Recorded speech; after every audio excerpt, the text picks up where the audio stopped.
বন্ধু বান্ধব আমার মনে হয়, মাল সম্পদ আমার মনে হয়, চোখ বন্ধ হয়ে গেলে আমার বলে আর তেমন কাউকে পাওয়া যাবে না। দামি দামি পছন্দের মতো পোশাক পরে আছি, মরণের পরে ওই পোশাকটাও খুলে ফেলা হবে কি হবে না? ও ভাইরা বাবাজিরা, যে গোসলখানা সুন্দর করে বানিয়েছি, আমার আপনার মরণের পরে ওই গোসলখানায় আর নিয়ে যাবে না। মরে গেলাম, ফুরিয়ে গেল এটা নয়, আমাকে আপনাকে কবরে রেখে আসবে। কবরের জগৎটা এটা শেষ নয়, ওই কবরের জগৎ মানুষের জীবনের আখিরাতের প্রথম মঞ্জিল। ওই কবরের জগৎ থেকে আমার আল্লাহ কতদিন রাখবেন জানি না। কবরের জগৎ থেকে আবার একদিন উঠিয়ে হিসাব নিকাশ নেবেন কি নেবেন না। আলামে বারজাখ, কবরের জগৎ, এই জগৎটা শেষ নয়। আমার আল্লাহ জানিয়ে দিলেন, বিচার দিবসে যখন বান্দা বান্দির নামায় আমাল তার সামনে পেশ করে দেব, সেই দিন দেখা যাবে এক শ্রেণীর একদল মানুষ, তারা বলবে আল্লাহ এই গুনার কাজগুলো আমি করিনি। কোরআন শরীফে সূরা ইয়াসিন বলে একটি সূরা আছে না নেই? আছে না নেই? এই সূরা ইয়াসিনের 65 নম্বর আয়াত খুলে দেখবেন, আল্লাহ পাক জানিয়ে দিলেন, আল ইয়াউমা নাখতিমু আলা আফওয়াহিহিম ওয়া তুকাল্লিমুনা আইদিহিম ওয়া তাশহাদু আরজুলুহুম বিমা কানু ইয়াকসিবুন। বিচার দিবসে যারা নিজের গুনাহকে অস্বীকার করবে, আল্লাহ এগুলো করিনি, আমার আল্লাহ সেদিন বলবেন, বান্দা, ওরে আমার বান্দি, এটা দুনিয়া নয়, এটা হলো আখিরাত। দুনিয়ায় মিথ্যা বলে, দুনিয়ায় পাল্টিবাজি খেয়ে, দুনিয়ায় চিটিংবাজি করে পার পেয়ে গিয়েছিলে। দুনিয়ার বিচারের ব্যবস্থা আর আমি আল্লাহর বিচার ব্যবস্থাটা এক নয়। দুনিয়ার বিচার ব্যবস্থায় অনেক সময় ঘুষ খাইয়ে, অনেক সময় মানুষের বিচারটা ন্যায় বিচার না হতে পারে। আজকে চিটিংবাজি করে, মিথ্যা বলে পার পাওয়া যাবে না। আল ইয়াউমা নাখতিমু আলা আফওয়াহিহিম, আমি আল্লাহ তাদের জবান বন্ধ করে দেব, তাদের জবানে মোহর মেরে দেব। ওয়া তুকাল্লিমুনা আইদিহিম, তার হাত তার গুনার সাক্ষী হয়ে যাবে। ওয়া তাশহাদু আরজুলুহুম বিমা কানু ইয়াকসিবুন, তার পা তার গুনার সাক্ষী আমি আল্লাহর কাছে পেশ করবে। আমাদের হাত পা আল্লাহর কাছে যদি জবান খোলে, আমার আপনার এই জীবনের গুনার সাক্ষী হয়ে যায়, সেদিন যদি এই জীবনের হিসাবটা আল্লাহর সামনে বুঝে দিয়ে, আল্লাহর কাছ থেকে সেদিন যদি হিসাব না বুঝে দেওয়া ছাড়া ছাড় না পাওয়া যায়, এই জীবনের আমালের হিসাব নিকাশ করে আমার আল্লাহ যদি জান্নাত আর জাহান্নাম নির্ধারণ করেন, এই জীবন পরিবর্তন দরকার আছে না নেই? মানুষ ভালো যদি না হয়, তার জন্য হাসরের ময়দানে আল্লাহকে কেউ দোষী করতে পারবে না। আল্লাহ কত বড় রহমান, কত বড় রহিম। বান্দা, ভুল করেছো, অন্যায় করেছো, মনে করছো আমার মতো গুনাহগার পৃথিবীতে কেউ নেই। বান্দা, মনে করছো যে আমার গুনাহ সবথেকে বেশি, আল্লাহর আসমানের নিচে জমিনের উপরে যতটা খালি জায়গা, অতটা পরিমাণ যদি তোমার গুনাহ হয়, আমি আল্লাহ বলছি তোমার গুনার পরিমাণ যতই বেশি হোক, আমি আল্লাহর দয়া থেকে বেশি না। তুমি ফিরে এসে তওবা করবে, আল্লাহ ভুল করেছি, আল্লাহ আমি অন্যায় করেছি, আল্লাহ আমার দ্বারা অনেক ভুল হয়ে গেছে, আল্লাহ আমি আগামী দিন এই কাজটা করব না। আন্তরিক তওবা করো, তুবু ইলাল্লাহি তাওবাতান নাসুহা। আন্তরিক তওবা যদি মন থেকে করতে পারো, ওই দুফোঁটা চোখের পানি আমার আল্লাহ পছন্দ এত করেন, আল্লাহর কাছে এত ভালো লাগে, ওই বান্দার পাহাড় পরিমাণ গুনাহ maaf করে দিয়ে আল্লাহ রহমতের কোলে টানে। সেই আল্লাহ আমাকে আপনাকে ডাকছেন, হাইয়া আলাস সালাহ, দিনে 5 বার আমার আল্লাহ ডাকছেন।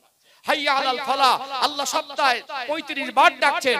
আল্লাহ নিজে ডাকছেন এক মাসে 150 বার। সেই আল্লাহর ডাকে যদি আমরা সারা দিই এখনো পরিবর্তন না হই, আমার আপনার কবর আর হাসর কঠিন হবে কি হবে না? আল্লাহ এই জন্য বলছেন, আলা তামুতুন্না ইল্লা ওয়া আনতুম মুসলিমুন। মরতে যদি হয় পরিপূর্ণ মুসলমান না হয়ে মৃত্যুবরণ করো না। আফসোস, আমরা দুনিয়ার মায়ায় জড়িয়ে আছি। চলুন, জীবন পরিবর্তন কাকে বলে, ত্যাগ কাকে বলে, আল্লাহ সন্তুষ্টি জীবন কাকে বলে, একজন সাহাবার জীবন আদর্শ যদি দৃষ্টান্ত তুলে ধরি, ইনশাআল্লাহ জীবন পরিবর্তন কাকে বলে সহজে বুঝে আসবে। কথা ঠিক না ভাই? নবী আমার সোনা জবানে বললেন, আসহাবিকান নুজুম বিআইয়িহিম ইক্তাদাইতুম ইক্তাদাইতুম। আমার এক একটা সাহাবা হলো নক্ষত্রের সমতুল্য। কোন একজন সাহাবার জীবন আদর্শ যদি ফলো করো হেদায়েত পেয়ে যাবে। বলুন সুবহানাল্লাহ। ও ভাইরা বাবাজিরা, আমাদের নসিব, আমাদের তকদির, আমাদের কপালকে আমার আল্লাহ অনেক বড় করেছেন। আল্লাহ পাক তিনি ইহুদি খ্রিস্টানের ঘরে না পাঠিয়ে, কাফের মুশরিকের ঘরে না পাঠিয়ে, মুসলমানের ঘরে সন্তান করে মুসলমান করে পাঠিয়েছেন। কিন্তু সাহাবাদের জীবন কত কঠিন ছিল। তারা ঈমান আনতে গিয়ে তাদের উপরে কত জুলুম অত্যাচার না হয়েছিল। আল্লাহকে আর রাসূলকে খুশি করার জন্য তাদের জীবনের ত্যাগের ইতিহাস শুনলে অবাক হয়ে যাবেন। একজন সাহাবী তার জীবন পরিবর্তনের ইতিহাস একটু তুলে ধরি। আল্লাহ দয়াময় আমার আপনার নবী, দয়ার নবী, মায়ার নবীকে আমার আল্লাহ 40 বছর বয়সে নবুয়ত দিলেন। নবী আমার প্রথম 3 বছর গোপনে গোপনে ইসলাম প্রচার করলেন। অল্প সংখ্যক মানুষ আমার নবীর হাতে হাত দিয়ে ঈমানের কলেমা পড়ে মুসলমান হয়ে গেলেন। 3 বছর গোপনে দিন প্রচার চলেছে। 3 বছর পার হয়ে গেল। আমার আল্লাহ ওহী করলেন, ওয়ানজির আশিরাতাকাল আকরাবিন। আমার হাবিব, আমার দোস্ত, আর লুকিয়ে নয়, এবারে প্রকাশ্যে দিনের দাওয়াত দেন। আপনার যারা নিকটস্থ আত্মীয় তাদেরকে ভয় প্রদর্শন করুন। ও ভাইয়েরা বাবাজিরা, আমার নবী যেদিন মক্কার জমিনে প্রকাশ্যে দিন প্রচার শুরু করেছিলেন, সেই দিন থেকে মক্কার জমিনে আল্লাহ নবীর দুশমন তৈরি হয়েছিল না হয় নাই? হয়েছিল না? মক্কার জমিনে যেদিন থেকে প্রকাশ্যে দিন প্রচার শুরু করেছিলেন, সেই দিন থেকে আল্লাহর নবীর দুশমন বেড়ে গেল। বিরোধী যখন হবে, সমালোচনা যখন হবে, প্রচারটা তাড়াতাড়ি হবে না আস্তে আস্তে হবে? তাড়াতাড়ি হবে না? যখন মক্কার বড় বড় নামকরা লিডার, নেতা পর্যায়ের মানুষ, আবু জেহেল, আবু লাহাব, উতবা, শাইবা, রাবিয়া, উমাইয়া ইবনে খালদ, এরা যখন এদের টনক নড়ে গেল যে নতুন করে কিছু একটা সমাজে প্রতিষ্ঠিত হতে যাচ্ছে, শান্তির বাণী তিনি প্রচার করছেন, অর্থাৎ এখানে আমরা যদি বাধা না দেই আমাদের নেতৃত্বের অস্তিত্ব বলে কিছু থাকবে না। চরম বিরোধী যখন হচ্ছে, মানুষের কান কান পৌঁছে যাচ্ছে মক্কার অলি গলিতে, এই দিন প্রচারের কথাটা মানুষের কাছে অল্প সময়ের মধ্যে ছড়িয়ে গিয়েছে। বলুন না সুবহানাল্লাহ। ইসলাম এমন একটা জিনিস, পৃথিবীর মানুষ ইসলামের আলোকে আজও মেটাতে পারেনি, আর কিয়ামত পর্যন্ত পারবেও না। এই জন্য কিছু কিছু মানুষ একদিকে যেমন বিরোধী করছে, আর একদিকে কিছু কিছু মানুষের জানার আগ্রহ তৈরি হলো তিনি কি এমন দিন শেখাচ্ছেন, তিনি কেমন কলেমার বাণী প্রচার করছেন, আসলে তিনি মানুষের থেকে কি নিতে চাইছেন, কি বোঝাতে চাইছেন। সেই মুহাম্মদুর রাসূলুল্লাহ সাল্লাল্লাহু আলাইহি সাল্লাম তখন তার বয়স 43 বছর পেলা। যেহেতু প্রথম 3 বছর গোপনে দিন প্রচার হয়, 40 বছর বয়সে নবুয়ত হয়, 3 বছর যদি গোপনে হয় তাহলে বয়স কত দাঁড়াবে? 43 প্লাস। যে মানুষটাই 43 বছরের পরিচয় আমাদের সামনেই বড় হয়েছে, লালিত পালিত হয়েছে, যার আখলাক চরিত্রে, যার চাল চলনে, যার কথায়, যার আচার আচরণে মক্কার মানুষরা তারা মুগ্ধ হয়ে যাকে একটা লকাব দিয়েছে আল আমিন, অর্থাৎ সত্যবাদী, যার মুখের থেকে কোনোদিন অশ্লীল বাক্য আজ পর্যন্ত শুনতে পাওয়া যায়নি, যিনি কোনোদিন তার জীবদ্দশায় একটা মিথ্যা কথা আমাদেরকে বলিনি, তিনি কোনোদিন প্রতিশ্রুতি দিয়ে ভঙ্গ করিনি, তার কথার দ্বারা কর্মের দ্বারা কারণ কোনো সম্মান নষ্ট হয়নি, যে মানুষটার চাল চলন চেহারার মধ্যে পবিত্রতা, সেই মুহাম্মদুর রাসূলুল্লাহ সাল্লাল্লাহু আলাইহি সাল্লাম তিনি কি এমন বলছেন, মানুষকে কি শেখাতে চাইছেন, কিসের দিনের দাওয়াত দিচ্ছেন, কেমন সেই ইসলাম, কেমন সেই দিন, মানুষ কেন তার বিরোধী করছে, আর আসলে তিনি কি বলতে চাইছেন। একদিকে কিছু মানুষ তাদের সাথে আঘাত করলে তারা যেমন চরম বিরোধিতা শুরু করেছিল, অপরদিকে কিছু মানুষ যারা সুচিন্তাশীল তাদের মনে দিন ইসলাম সম্পর্কে জানার আগ্রহ তৈরি হয়েছিল। আরে হবে এটা স্বাভাবিক কথা, ঠিক না বেটি? হবে এটা স্বাভাবিক। ও ভাইজানেরা, সোনার মানিক যুবকেরা, আব্বারা মায়েরা, যখন মক্কার জমিনের পরিস্থিতিটা একটা চরম পর্যায়ে পৌঁছে গেল, একদিকে বিরোধীরা বিরোধিতা করতে শুরু করলো, অপরদিকে কিছু মানুষের মনে দ্বীন ইসলাম সম্পর্কে জানার আগ্রহ তৈরি হয়ে গেল। মক্কার জমিনের অন্যতম ধনী পরিবারের একমাত্র সন্তান, নাম হলো মুসাব, হযরত মুসাব ইবনে উমাইর রাদিয়াল্লাহু আনহু। তার মনে উদয় হলো, আমি একবার নূর নবী, দয়ার নবী, মায়ার নবী, রাহমাতাল লিল আলামিন সেই নবীর কাছে যাব। তিনি কেমন দ্বীন প্রচার করছেন, তিনি কেমন ইসলাম প্রচার করছেন, একবার তার সঙ্গে কথা বলবো, বিষয়টা জানা বোঝা করব। তার মনে ইসলাম সম্পর্কে জানার আগ্রহ তৈরি হলো। ও ভাইয়েরা, বাবাজিরা, এই মুসাব ইবনে উমাইর রাদিয়াল্লাহু আনহুর জীবন পরিবর্তনের ইতিহাস যদি আপনাদের তুলে ধরি, অবাক হয়ে যাবেন। একটু গভীর মনোযোগ দিয়ে শুনুন যে মুসাব ইবনে উমাইর রাদিয়াল্লাহু আনহুর জীবনী পড়ে দেখবেন, ইনি ছিলেন মক্কার জমিনের সবথেকে ধনী পরিবারের সন্তান। বাবার একটাই মাত্র ছেলে, ভোগবিলাসের জীবন, যা ইচ্ছা তাই করত। একটা পোশাক একবার পরিধান করলে দ্বিতীয়বার ওই পোশাকটার পরিধান করত না, এত ভোগবিলাসের জীবন ছিল। বাবা মার কাছে যখন যেটা দাবি করত, যখন যেটা চাইতো, বাবা মা সেটাই পূরণ করত। কোটি কোটি টাকার সম্পদ, ছেলে মাত্র একটা, এত সম্পদ কি হবে? ছেলেকে কোনো কষ্ট দিত না। সব থেকে দামি পারফিউম, খুশবুটা সে ব্যবহার করত। আজকে ধনী পরিবারে কিছু ছেলে আছে, ভোগবিলাসের জীবন, দামি দামি গাড়ি কিনে চাপে কি যাবে না? আছে না? একটা মোটরসাইকেল 1 লাখ টাকায় কিনতে পাওয়া যায় নরমাল, আবার একটা মোটরসাইকেলের দাম 5-7 লাখ টাকা, আছে না নেই? বাপের আছে, শখের উপরে দামি জিনিস চাপবে। তখন তো ইঞ্জিন চালিত কোনো গাড়ি আবিষ্কার হয়নি। মক্কার জমিনে সব থেকে দামি ঘোড়া, ওই ঘোড়ার পিঠে মানুষ সওয়ার হতো। রাজা বাদশা নেতারা ঘোড়ার পিঠে সওয়ার হতো। তখন মানুষের যানবাহন ছিল না, বাহন হিসাবে মানুষ ঘোড়া, গাধা, উটকে ব্যবহার করত। ও ভাইজানেরা, সোনার মানিক যুবকেরা, আব্বারা মায়েরা, হযরত মুসাব ইবনে উমাইর রাদিয়াল্লাহু আনহু এত ধনী পরিবারের সন্তান যে একটা জামা একবার পরতো, দ্বিতীয়বার পরতো না। সবথেকে দামি খাবার খেত, সবথেকে দামি ঘোড়ায় চড়ে বেড়াতো। তার জীবনে দুনিয়ার কোনো অভাব ছিল না। বাবার একমাত্র সন্তান, তার মনে উদয় হয়ে গেল, আল্লাহ নবীর কাছে একবার যাব, তিনি কেমন ইসলামের বাণী প্রচার করছেন একটু জানা বোঝা করব। খোঁজাখুঁজি করতে লাগলেন, কোথায় গেলে আমার নবীকে পাওয়া যাবে। অনুসন্ধান করে খবর পেয়ে গেলেন, আল্লাহ নবী হুজুর আমার মক্কার জমিনে একজন বিশিষ্ট ব্যক্তি, যার নাম হলো হযরত আরকাম রাদিয়াল্লাহু আনহু। ওই আরকামের বাড়িতে আল্লাহ নবী হুজুর আমার সাহাবাদের নিয়ে দ্বীন শিক্ষা দিচ্ছিলেন। আপনারা জ্ঞানী শিক্ষিত মানুষ, জ্ঞান পিপাসু মানুষ, আমি তথ্য ভিত্তিক আলোচনা করতে পছন্দ করি। একটু আপনাদের একটা তথ্য তুলে দেই। এই আরকাম রাদিয়াল্লাহু আনহু ইনি মক্কার একজন বিশিষ্ট মানুষ। মদিনার আল্লাহ নবী হুজুর আমার মক্কার জমিনে যে জায়গাটা সর্বপ্রথম দ্বীনের শিক্ষা দেওয়ার জন্য পছন্দ করেছিলেন, যেটা মক্কার জমিনের সর্বপ্রথম মাদ্রাসা হিসাবে ধরতে পারেন, ওটা অন্য কোন জায়গা নয়, ওটা হলো হযরত আরকাম রাদিয়াল্লাহু আনহুর ঘর। আরকাম যে ব্যক্তি মক্কার জমিনে একজন বিশিষ্ট ব্যক্তি ছিলেন, ইসলাম গ্রহণ করেছিলেন। এনার ইতিহাস যদি বলি, প্রসঙ্গটা একটু গুছিয়ে বললে ভালো লাগবে। গঠনমূলক কথা বলতে তো মানুষের কাছে ভালো লাগে, আর কোনো শিক্ষিত মানুষের কাছে ইসলামকে সুন্দর করে মানুষের কাছে বয়ান করতে হবে। যা ইসলামে নেই সেটা বলা যাবে না, আর যা ইসলামে আছে সেটাকে ছাঁটার অধিকারও দেওয়া হয়নি। ইসলামটাকে মানুষের কাছে সুন্দর করে তুলে ধরতে হবে। আমরা আমাদের ব্যর্থতা মানুষের কাছে সহজভাবে ইসলামকে বোঝাতে পারিনি।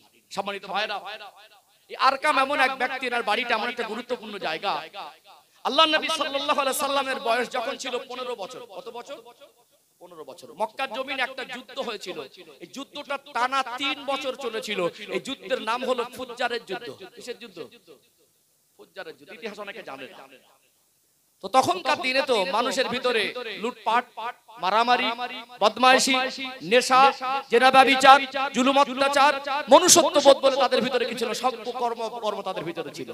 এই লুটপাটকে কেন্দ্র করে এমন মক্কার জমিনে নোংরা পরিবেশ ছিল, অপরিচিত কোনো মানুষ যদি রাস্তা ভুলে গিয়ে জিজ্ঞাসা করতো যে এই রাস্তা কোন দিকে গেছে বা আমি অমুক জায়গায় যাব, রাস্তাটা ভুল দেখিয়ে দিত। অনুমান করতো লোকটার কাছে কিছু মালমাত্রা আছে, তাহলে এই যাবে কোথায়? মনে করুন আপনাদের এই পিছনটা হাসনাবাদের দিকে গেছে, এদিকটা আপনার মুরারিশা চৌমাথা হয়ে মালঞ্চ যাওয়া যায়, বসিরহাটও যাওয়া যায়, নেজার দিকেও যাওয়া যায়। লোকটা হয়তো বললো যে আমি মুরারিশা চৌমাথা এসে জিজ্ঞাসা করলো যে আমি যাবো তো ভাই হাসনাবাদে, দেখিয়ে দিল নেজারটার দিকে রাস্তা। এরকম করতো। কাছে কিছু মালমাত্রা থাকলে অপরিচিত রাস্তা, একটা বিটঘুটে রাস্তা দেখিয়ে দিত, অপরিচিত মানুষ সেখানে গিয়ে ছিনতাই হতো, লুটপাট হতো। এইরকম একটা লুটপাটকে কেন্দ্র করে মারামারি বেঁধে গিয়েছিল। মারামারি থেকে ঝগড়া, মারামারির আকারটা তো চরম আকার ধারণ করেছিল, একটা যুদ্ধের পরিস্থিতি হলো। টানা 3 বছর যদি যুদ্ধ চলে, বলুন তো মানুষ ক্ষতিগ্রস্ত হবে না? হবে কি হবে না? এই টানা 3 বছর ফুজ্জারে যুদ্ধ চলাকালীন মানুষ বিপদের সম্মুখীন হয়ে গেল। ছোট ছোট বাচ্চা রেখে কত মানুষ দুনিয়া ছেড়ে চলে গেল, বাচ্চাগুলো এতিম হয়ে গেল, স্বামীগুলো চলে যাওয়ার কারণে বিবিগুলো বেওয়া হয়ে গেল। একটা গার্জেন, পরিবারের একজন ইনকাম করা মানুষ, ওই মানুষটা যদি মারা যায়, ওই পরিবারটা বিপদের সম্মুখীন হয় কি হয় না? ও ভাইরা, বাবাজিরা, এই 3 বছরে উভয় পক্ষের মধ্যে অনেক মানুষ মারা যায়। আল্লাহ নবীর বয়স তখন 18 থেকে 19 বছরে পৌঁছালো। নবী আমার এই যুদ্ধ পরিস্থিতি দেখে অত্যন্ত ব্যথিত হয়েছিলেন। আল্লাহ নবী তখন 20 বছর বয়স নয়। নবী আমার ভাবলেন এই মক্কার জমিনে মানুষদেরকে কে শান্তির কথা বলবে, কে ন্যায় কথা বলবে, সমাজে কে মানুষকে সৎ পথে চলার কথা বলবে। আমার বয়স এখন 20 বছর হয় নাই। এখানে আমি যদি মক্কার বিশিষ্ট মানুষদেরকে ডাক দেই, আমার কথা অনেকে গুরুত্ব দেবে না। বয়সের তো একটা ব্যাপার থাকে। মক্কার জমিনে তখনকার দিনে একঘেয়েমি, জেদি লোক, নামকরা নেতা ছোট মানুষের কথায় দাম দেবে না, এটা আল্লাহর নবী তিনি বুঝতে পেরেছিলেন। বলুন তো দেখি, এখানে একটা 20 বছর যার বয়স নয়, ওই ছেলেটা যদি সমস্ত এলাকার বিশিষ্ট নামকরা মানুষদের ডাকে, সব মানুষ কি ওর ডাকে গুরুত্ব দেবে? দেবে কি? গুরুত্ব দেবে না। নবী আমার হিকমতে কাজ করলেন, চলে গেলেন আরকামের বাড়িতে। ধনী মানুষ ছিলেন, প্রভাবশালী মানুষ ছিলেন, তার পরিচয়টা সমাজের কাছে একটা ভালো মানের ছিল। ওই ব্যক্তিকে ধরে যদি কাজ করা যায় তাহলে সহজ হবে। আরকামের বাড়িতে যখন সবাইকে ডাক হলো, তখন মানুষ আবেগ নিয়ে ওই জায়গায় আসলো। এই এলাকার নাম করা মানুষ যদি ডাকে, এলাকার মানুষ আবেগ নিয়ে যাবে না? যাবে কি যাবে না? তার কামের বাড়িতে যখন এসেছিলেন আল্লাহর নবী সাল্লাল্লাহু আলাইহি সাল্লাম, ওই দিন একত্রিত করে ঐক্য শক্তি তৈরি করেছিলেন। তারা জীবনে একটা সংগঠন করেছিলেন, ওই সংগঠনের নাম হলো হিলফুল ফুজুল।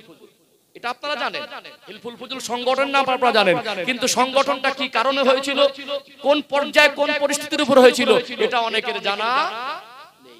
আল্লাহর নবী সাল্লাল্লাহু আলাইহি সাল্লাম তখন ওই মক্কার জমিনে ওই আরকামের বাড়িতে হিলফুল ফজল নামক সংগঠন তৈরি করেছিলেন। ওখানে বলেছিলেন যে আমাদের ঐক্য শক্তি দরকার, আমরা সবাই এক হয়ে প্রতিবাদ করব। আমরা সমাজে অসামাজিক কাজ হতে দেব না। কারণ এখানে যদি কেউ একটা অন্যায় করে, মনে করুন এখানে একটা মেলা হয়, একটা গানের আসর দেবে, বা এখানে কোন একটা বাজে খেলাধুলো চালু করবে, এখানে যদি একটা মানুষ গিয়ে বাধা দেয়, 4 জন ঢুকে দাঁড়াবে, তো এখানে জ্ঞান দিতে হলে বেরিয়ে যা। যদি 50 জন গিয়ে বলে এটা করা চলবে না, ঠকঠকানি আছে না? যেন সংগঠনের মূল উদ্দেশ্য হয় ঐক্য শক্তি।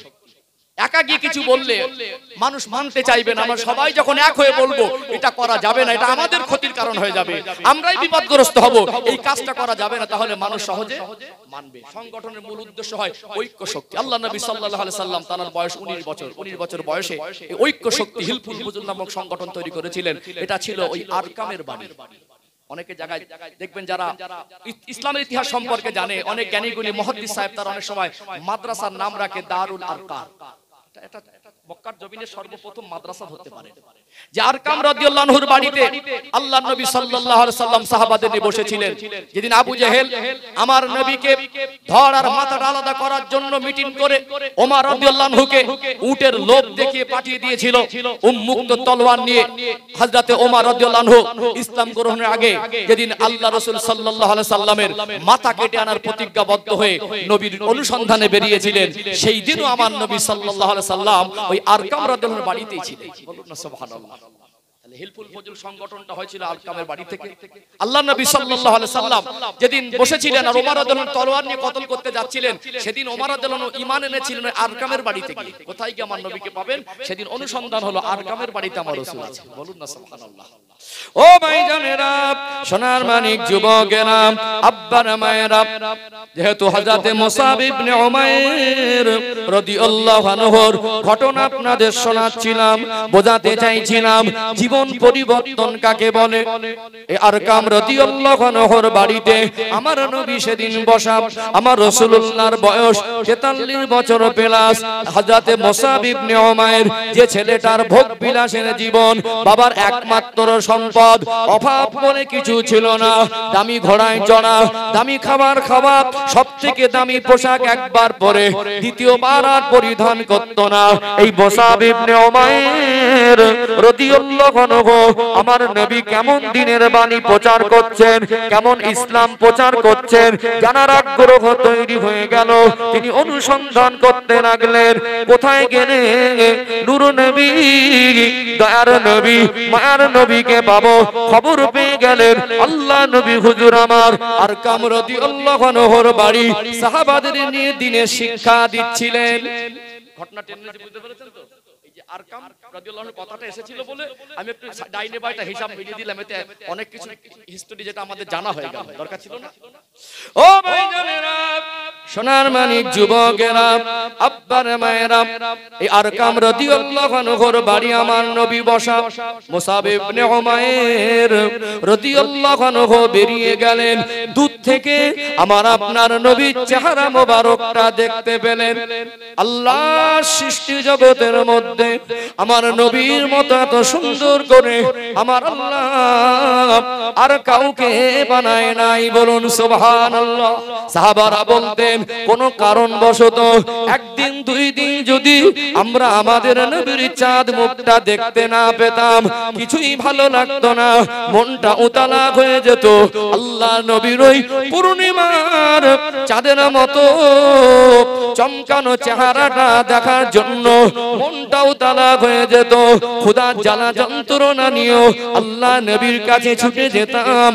আমার নবীর চাঁদ মুখটা দেখলে খোদার জ্বালা যন্ত্রণা গুলো নিবারণ হয়ে যেত। বলুন সুবহানাল্লাহ। কি সুন্দর চেহারা! আল্লাহ সৃষ্টি জগতের মধ্যে আল্লাহ আমার নবীর চেহারা মোবারককে সুন্দর করেছেন। দূর থেকে দেখে আমার রাসূলুল্লাহ চেহারা মোবারক দেখে দেওয়ানা হয়ে গেলেন, ফিদা হয়ে গেলেন।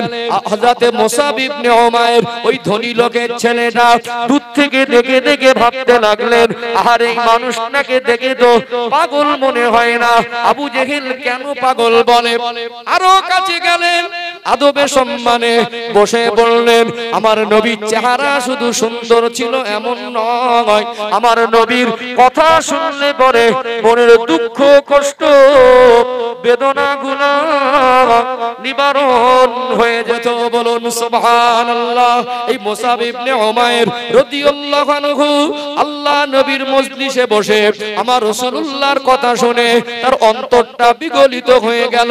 তিনি বলে উঠলেন, ইয়া রাসূলুল্লাহ, ইয়া হাবিবাল্লাহ, হুজুর আমার বেয়াদবি maaf করুন।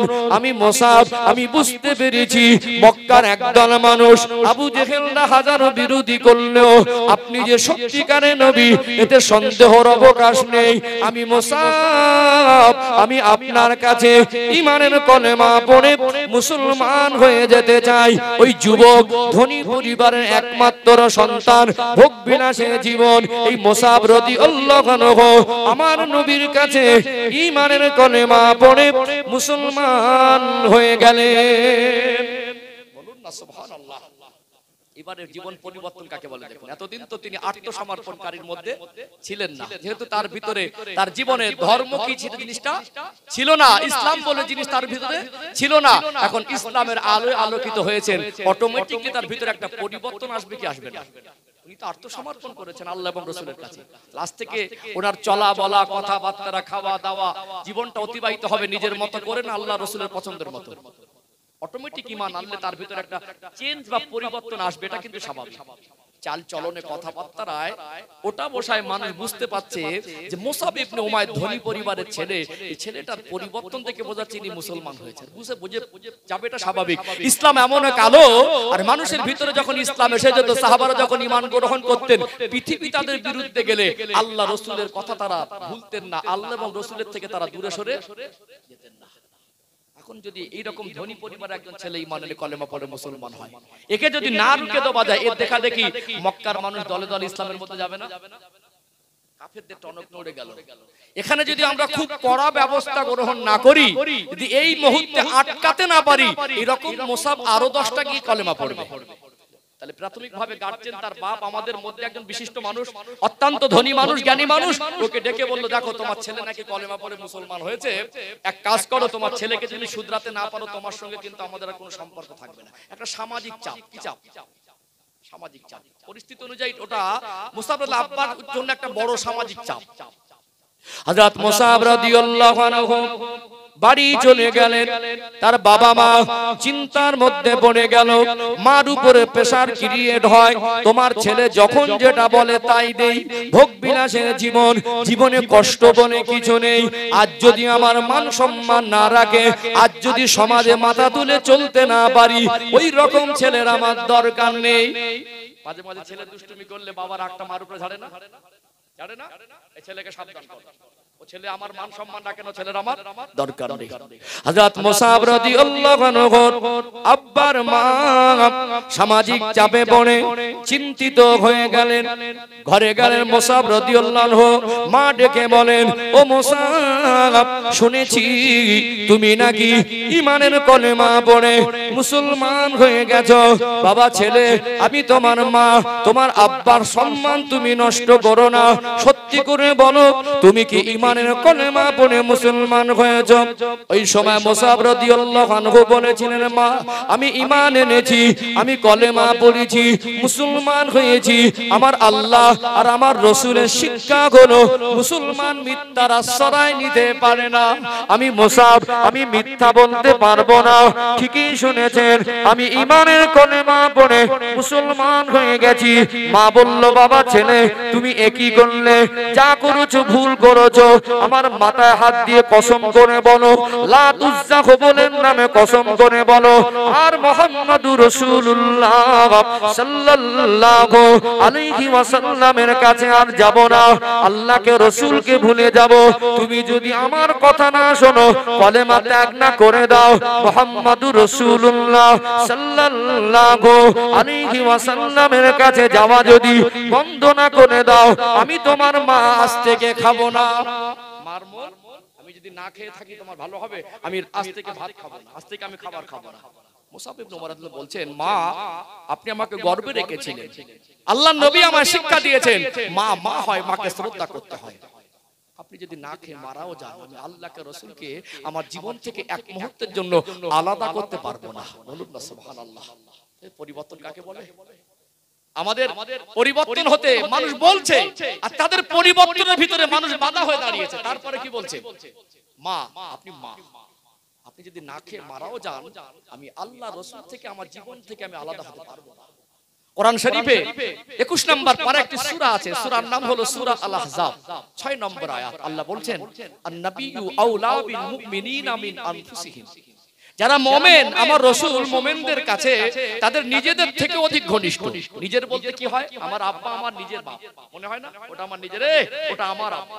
ওটা আমার মা, ওটা আমার সন্তান, ওটা আমার বিবি, ওটা আমার সম্পদ, ওটা আমার চাকরি, ওটা আমার হাত, এটা আমার পা, এটা আমার জান, যা কিছু আমার বলে মনে হয় সবথেকে বেশি আপন আমার রাসূলকে মনে করে। যারা মুমিন তারা নবীকে সবথেকে বেশি আপন মনে করেন। মুসাব ইবনে উমর রাদিয়াল্লাহু আনহু তিনি তার কর্মজীবন থেকে কোরআনের সঙ্গে হুবহু মিল পাবেন। তিনি বুঝিয়ে দিলেন যা কিছু আমার বলে মনে হয় আজকে আমার রাসূল আর আমার আল্লাহ থেকে আমার এত কিছু ঘনিষ্ঠ আর কিছু মনে হয় না।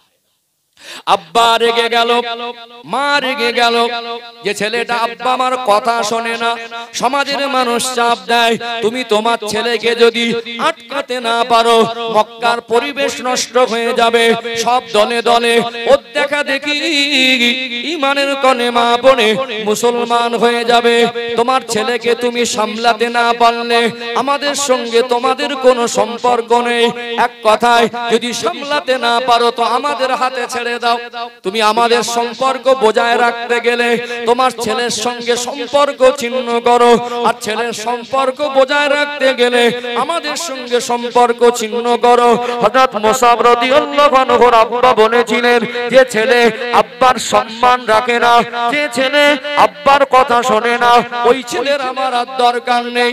বাবা বলল, বেরিয়ে যা, আজ থেকে তোর আমার ঘরে আর জায়গা নেই। মাকে বলেন, মা আজ থেকে ওই দামি ঘোড়াটা আমার আর দরকার নেই, আজ থেকে ওই দামি পারফিউমটা আমার আর দরকার হবে না, আজ থেকে ওই পছন্দের খাবারটা আমার আর প্রয়োজন হবে না। আমি সব ত্যাগ করে দিতে পারি আমার আল্লাহ আর আমার রাসূলকে আমি এক মুহূর্তের জন্য আমি আমার জীবন থেকে আলাদা করতে পারবো না। এই যে সব ত্যাগ করে চলে গেলেন, কি জীবন পরিবর্তন! আমাদের কত সুখের জীবন। আগে মানুষ ঠান্ডার সময় আল্লাহকে রাসূলকে খুশি করতে গিয়ে পুকুরের পানিতে কত কষ্ট করে ওযু করেছে না? ঘরের মধ্যে ট্যাপ মোড়া দিলে পানি ওঠে না। আগে হাজারো কষ্টের ভিতর থেকে মানুষ ওই মাঠে সবজি চাষ করত, ওখানে একটা গামছা বিছিয়ে নামাজ দাঁড়িয়ে যেত না। আমাদের যুবকদের দেখেন মোবাইলে পাগল হয়ে গেছে সব, যেটা ইসলামের ভিতরে নেই। যত অপকর্ম, যত খারাপ ইসলামের বহির্ভূত কাজ সব আমাদের ছেলের ভিতরে, আমাদের সন্তানদের ভিতরে এসে গেছে। এই জানুয়ারি মাস আজকে শেষ তারিখ নাকি? আজকে শেষ তারিখ। এখন অনেকে আমাদের ঘরের সন্তানরা 31st নাইট উদযাপন করছে। এটা বিধর্মীদের একটা কালচার। খ্রিস্টান ধর্মাবলম্বীদের একটা ধর্মীয় বিধানে এই 31st নাইট তারা গুরুত্ব দিত। তাদের ধর্মীয় কাজের ভিতর থেকে এখন সেটাকে বাহ্যিক দিক থেকে বেরিয়ে সব ধর্মাবলম্বী এটাকে গুরুত্ব দিয়ে এখন গোনার কাজ হিসেবে ব্যবহার করছে না? পার্টি দিচ্ছে, মদ খাচ্ছে, জেনা ব্যভিচার করছে, তামাশা করছে।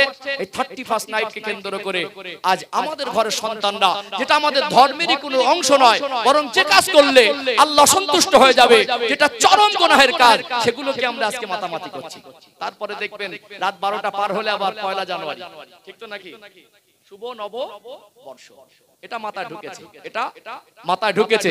নবীর সুন্নাত মাথায় ঢুকিনি, গোসলের ফরজটা অনেকের মাথায় ঢুকিনি, 5টা কলেমা অনেকের মাথায় ঢুকিনি, বাবা মার খেদমতটা মাথায় ঢুকিনি, বোন ভাইয়ের হকটা মাথায় ঢুকিনি, উত্তম আদর্শ সত্যের উপরে প্রতিষ্ঠিত এটা মাথায় ঢুকিনি। সকাল হলে দেখবেন হ্যাপি নিউ ইয়ার। ঠিক বলছি না? বলবো। চলুন এখানে একটু মেসেজ দেই, কারণ আমি সমানুপাতে কথা বলি, কারণ আমার ভাইদের বোনেদের মেসেজ দেওয়া দরকার আছে। এখানে আমাদের ভাইরা, আমাদের সন্তান, এই কোরআনের মজলিস থেকে তাদের তো গুনাহ জীবন থেকে ফিরিয়ে আনার জন্য এই কোরআনের বাণী পৌঁছানো। কথা ঠিক না বেঠিক? সমানুপাতে একটু মেসেজ দেওয়া দরকার আছে না?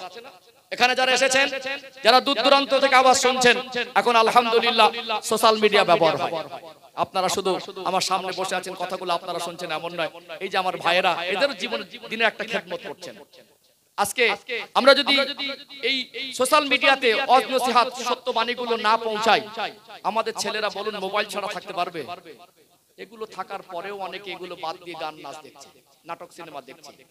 আলহামদুলিল্লাহ অনেক আমাদের ঘরের সুসন্তান এমন আছেন, মোবাইলের মাধ্যম দিয়ে তারা যোগ্য আলেমদের তারা ভালো ভালো কথাগুলো শুনে আমল করছে। কথা ঠিক না বেঠিক?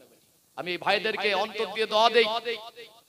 অনেক ইউটিউবার ভাইরা তারা নিঃস্বার্থে এসে রাত জেগে কষ্ট করে, আমি আলেমদের বলি তাদের সঙ্গে ভালো আচরণ করবেন, কথাগুলো মানুষের কাছে পৌঁছে দিচ্ছে। এর দ্বারা একটা মানুষের কাছে দিন পৌঁছাচ্ছে কি পৌঁছায় না? পৌঁছাচ্ছে না? আমরা সত্য কথাগুলো মানুষের কাছে না পৌঁছাই, পৌঁছাবে কিসে? আজকে অনেক মানুষ মোবাইল ব্যবহার করছে, এই কথাগুলো অনেকে অনলাইনে শুনছেন। আমি জাতি ধর্ম বর্ণ নির্বিশেষে সকলকে আমি আন্তরিক শুভেচ্ছা জানাই। এখানে আমি আমার দায়িত্ব পালন করতে বসেছি। অন্য ধর্মাবলম্বীর কাছে এই মেসেজ যদি যায়, আমি বলবো আপনার ধর্মের রীতিনীতি আপনি পালন করুন, এতে আমার কোনো আপত্তি নেই। আমরা ভারতবাসী, এই দেশের ঐতিহ্য, এই দেশের সম্প্রীতির সঙ্গে মানুষ বসবাস করে, বিভিন্ন ভাষাভাষীর মানুষ, বিভিন্ন ধর্মাবলম্বী মানুষের বসবাস। আপনার ধর্ম আপনি পালন করুন, এতে আমার আপত্তি নেই। আপনার ধর্মীয় নীতি আপনি মেনে চলুন, এতে আমার আপত্তি নেই। আমি আমার কওমের মানুষ, আমার কমিউনিটির মানুষকে আমি তাদের প্রকৃত ধার্মিক হবার জন্য, যেটা তার ধর্মের বিধান নয়, সেই কথাগুলো তার কাছে পৌঁছে দেওয়ার হাজারবার অধিকার আমি রাখি। রাখি কি রাখি না? অতএব আমার বাড়ির পাশে একজন হিন্দু ভাই পূজা করলে তো আমার আপত্তি থাকবে না, তাই বলে আমি তো পূজায় শামিল হতে পারবো না। ঠিক তার ধর্ম তার কাছে, আমার ধর্ম আমার কাছে। আমার হিন্দু ভাই আমার বাড়ির পাশে বসবাস করবে, মানুষ হিসেবে আমরা মনুষ্যত্বর দিকটা খেয়াল রাখবো। সে বিপদে পড়লে তার পাশে দাঁড়াবো, ভাই হিসেবে তার সঙ্গে সম্পর্ক রাখবো। ধর্ম একান্ত তার ব্যক্তি স্বাধীনতা, অর্থাৎ সে তার ধর্মের বিধান পালন করবে, এতে আমার অংশগ্রহণের প্রয়োজন নেই। আর আমি আমার ধর্ম পালন করব, তারও অংশগ্রহণের প্রয়োজন নেই। অনেকে সম্প্রীতিটা ভুল বোঝে, সম্প্রীতির ভুল মেসেজ দেয়। অনেকে বলে মানে ধর্ম যার যার উৎসব সবার, বলে না ধর্ম যার যার, এটা ধর্ম যার যার উৎসব সবার হতে পারে না। যদি ধর্ম যার যার উৎসব সবার হয়, তাহলে এখানে মুসলমানরা হিন্দু ভাইদের পূজায় শামিল হতে হবে, আর হিন্দু ভাইদেরকে মুসলমানের কুরবানির দিন তার বাড়ি আসতে হবে। এতে তো সম্প্রীতি বোঝা থাকবে না, থাকবে কি? বরং আপনার ধর্ম আপনি স্বাধীনতার সঙ্গে পালন করুন, আমারটা আমি পালন করি। এই জন্য আজকে আমার যুব সমাজকে এই মেসেজ দিতে চাই যে আজকে এই হ্যাপি নিউ ইয়ার মেসেজ পাঠানো, নতুন বছরের শুভেচ্ছা পাঠানো, 31st নাইট, এগুলো যে পালন করা হয়, এগুলো শরীয়তের অংশ নয়, এগুলো মানুষের তৈরি। যদি অন্য ধর্মাবলম্বী পালন করে, এতে আমাদের আপত্তি নেই।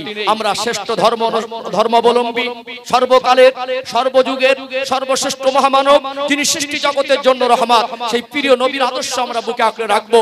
যে নবী তার 63 বছরের জীবনে তিনি সে কাজ করেননি, তিনি উম্মতকে করতে বলেননি, সেগুলো আমরা করব না। তিনি যে কাজ করতে বলেছেন, যে কাজ আমাদের আদেশ দিয়েছেন, সেগুলো আমরা করব। কথা ঠিক না বেঠিক? আল্লাহ কোরআনুল কারীমে 28 নম্বর পারা 5 নম্বর পৃষ্ঠা সূরা আল হাসরের 7 নম্বর আয়াতে বলছেন, ওমা আতাকুমুর রাসূলু ফাখুযুহু ওমা নাহাকুম আনহু ফান্তাহু।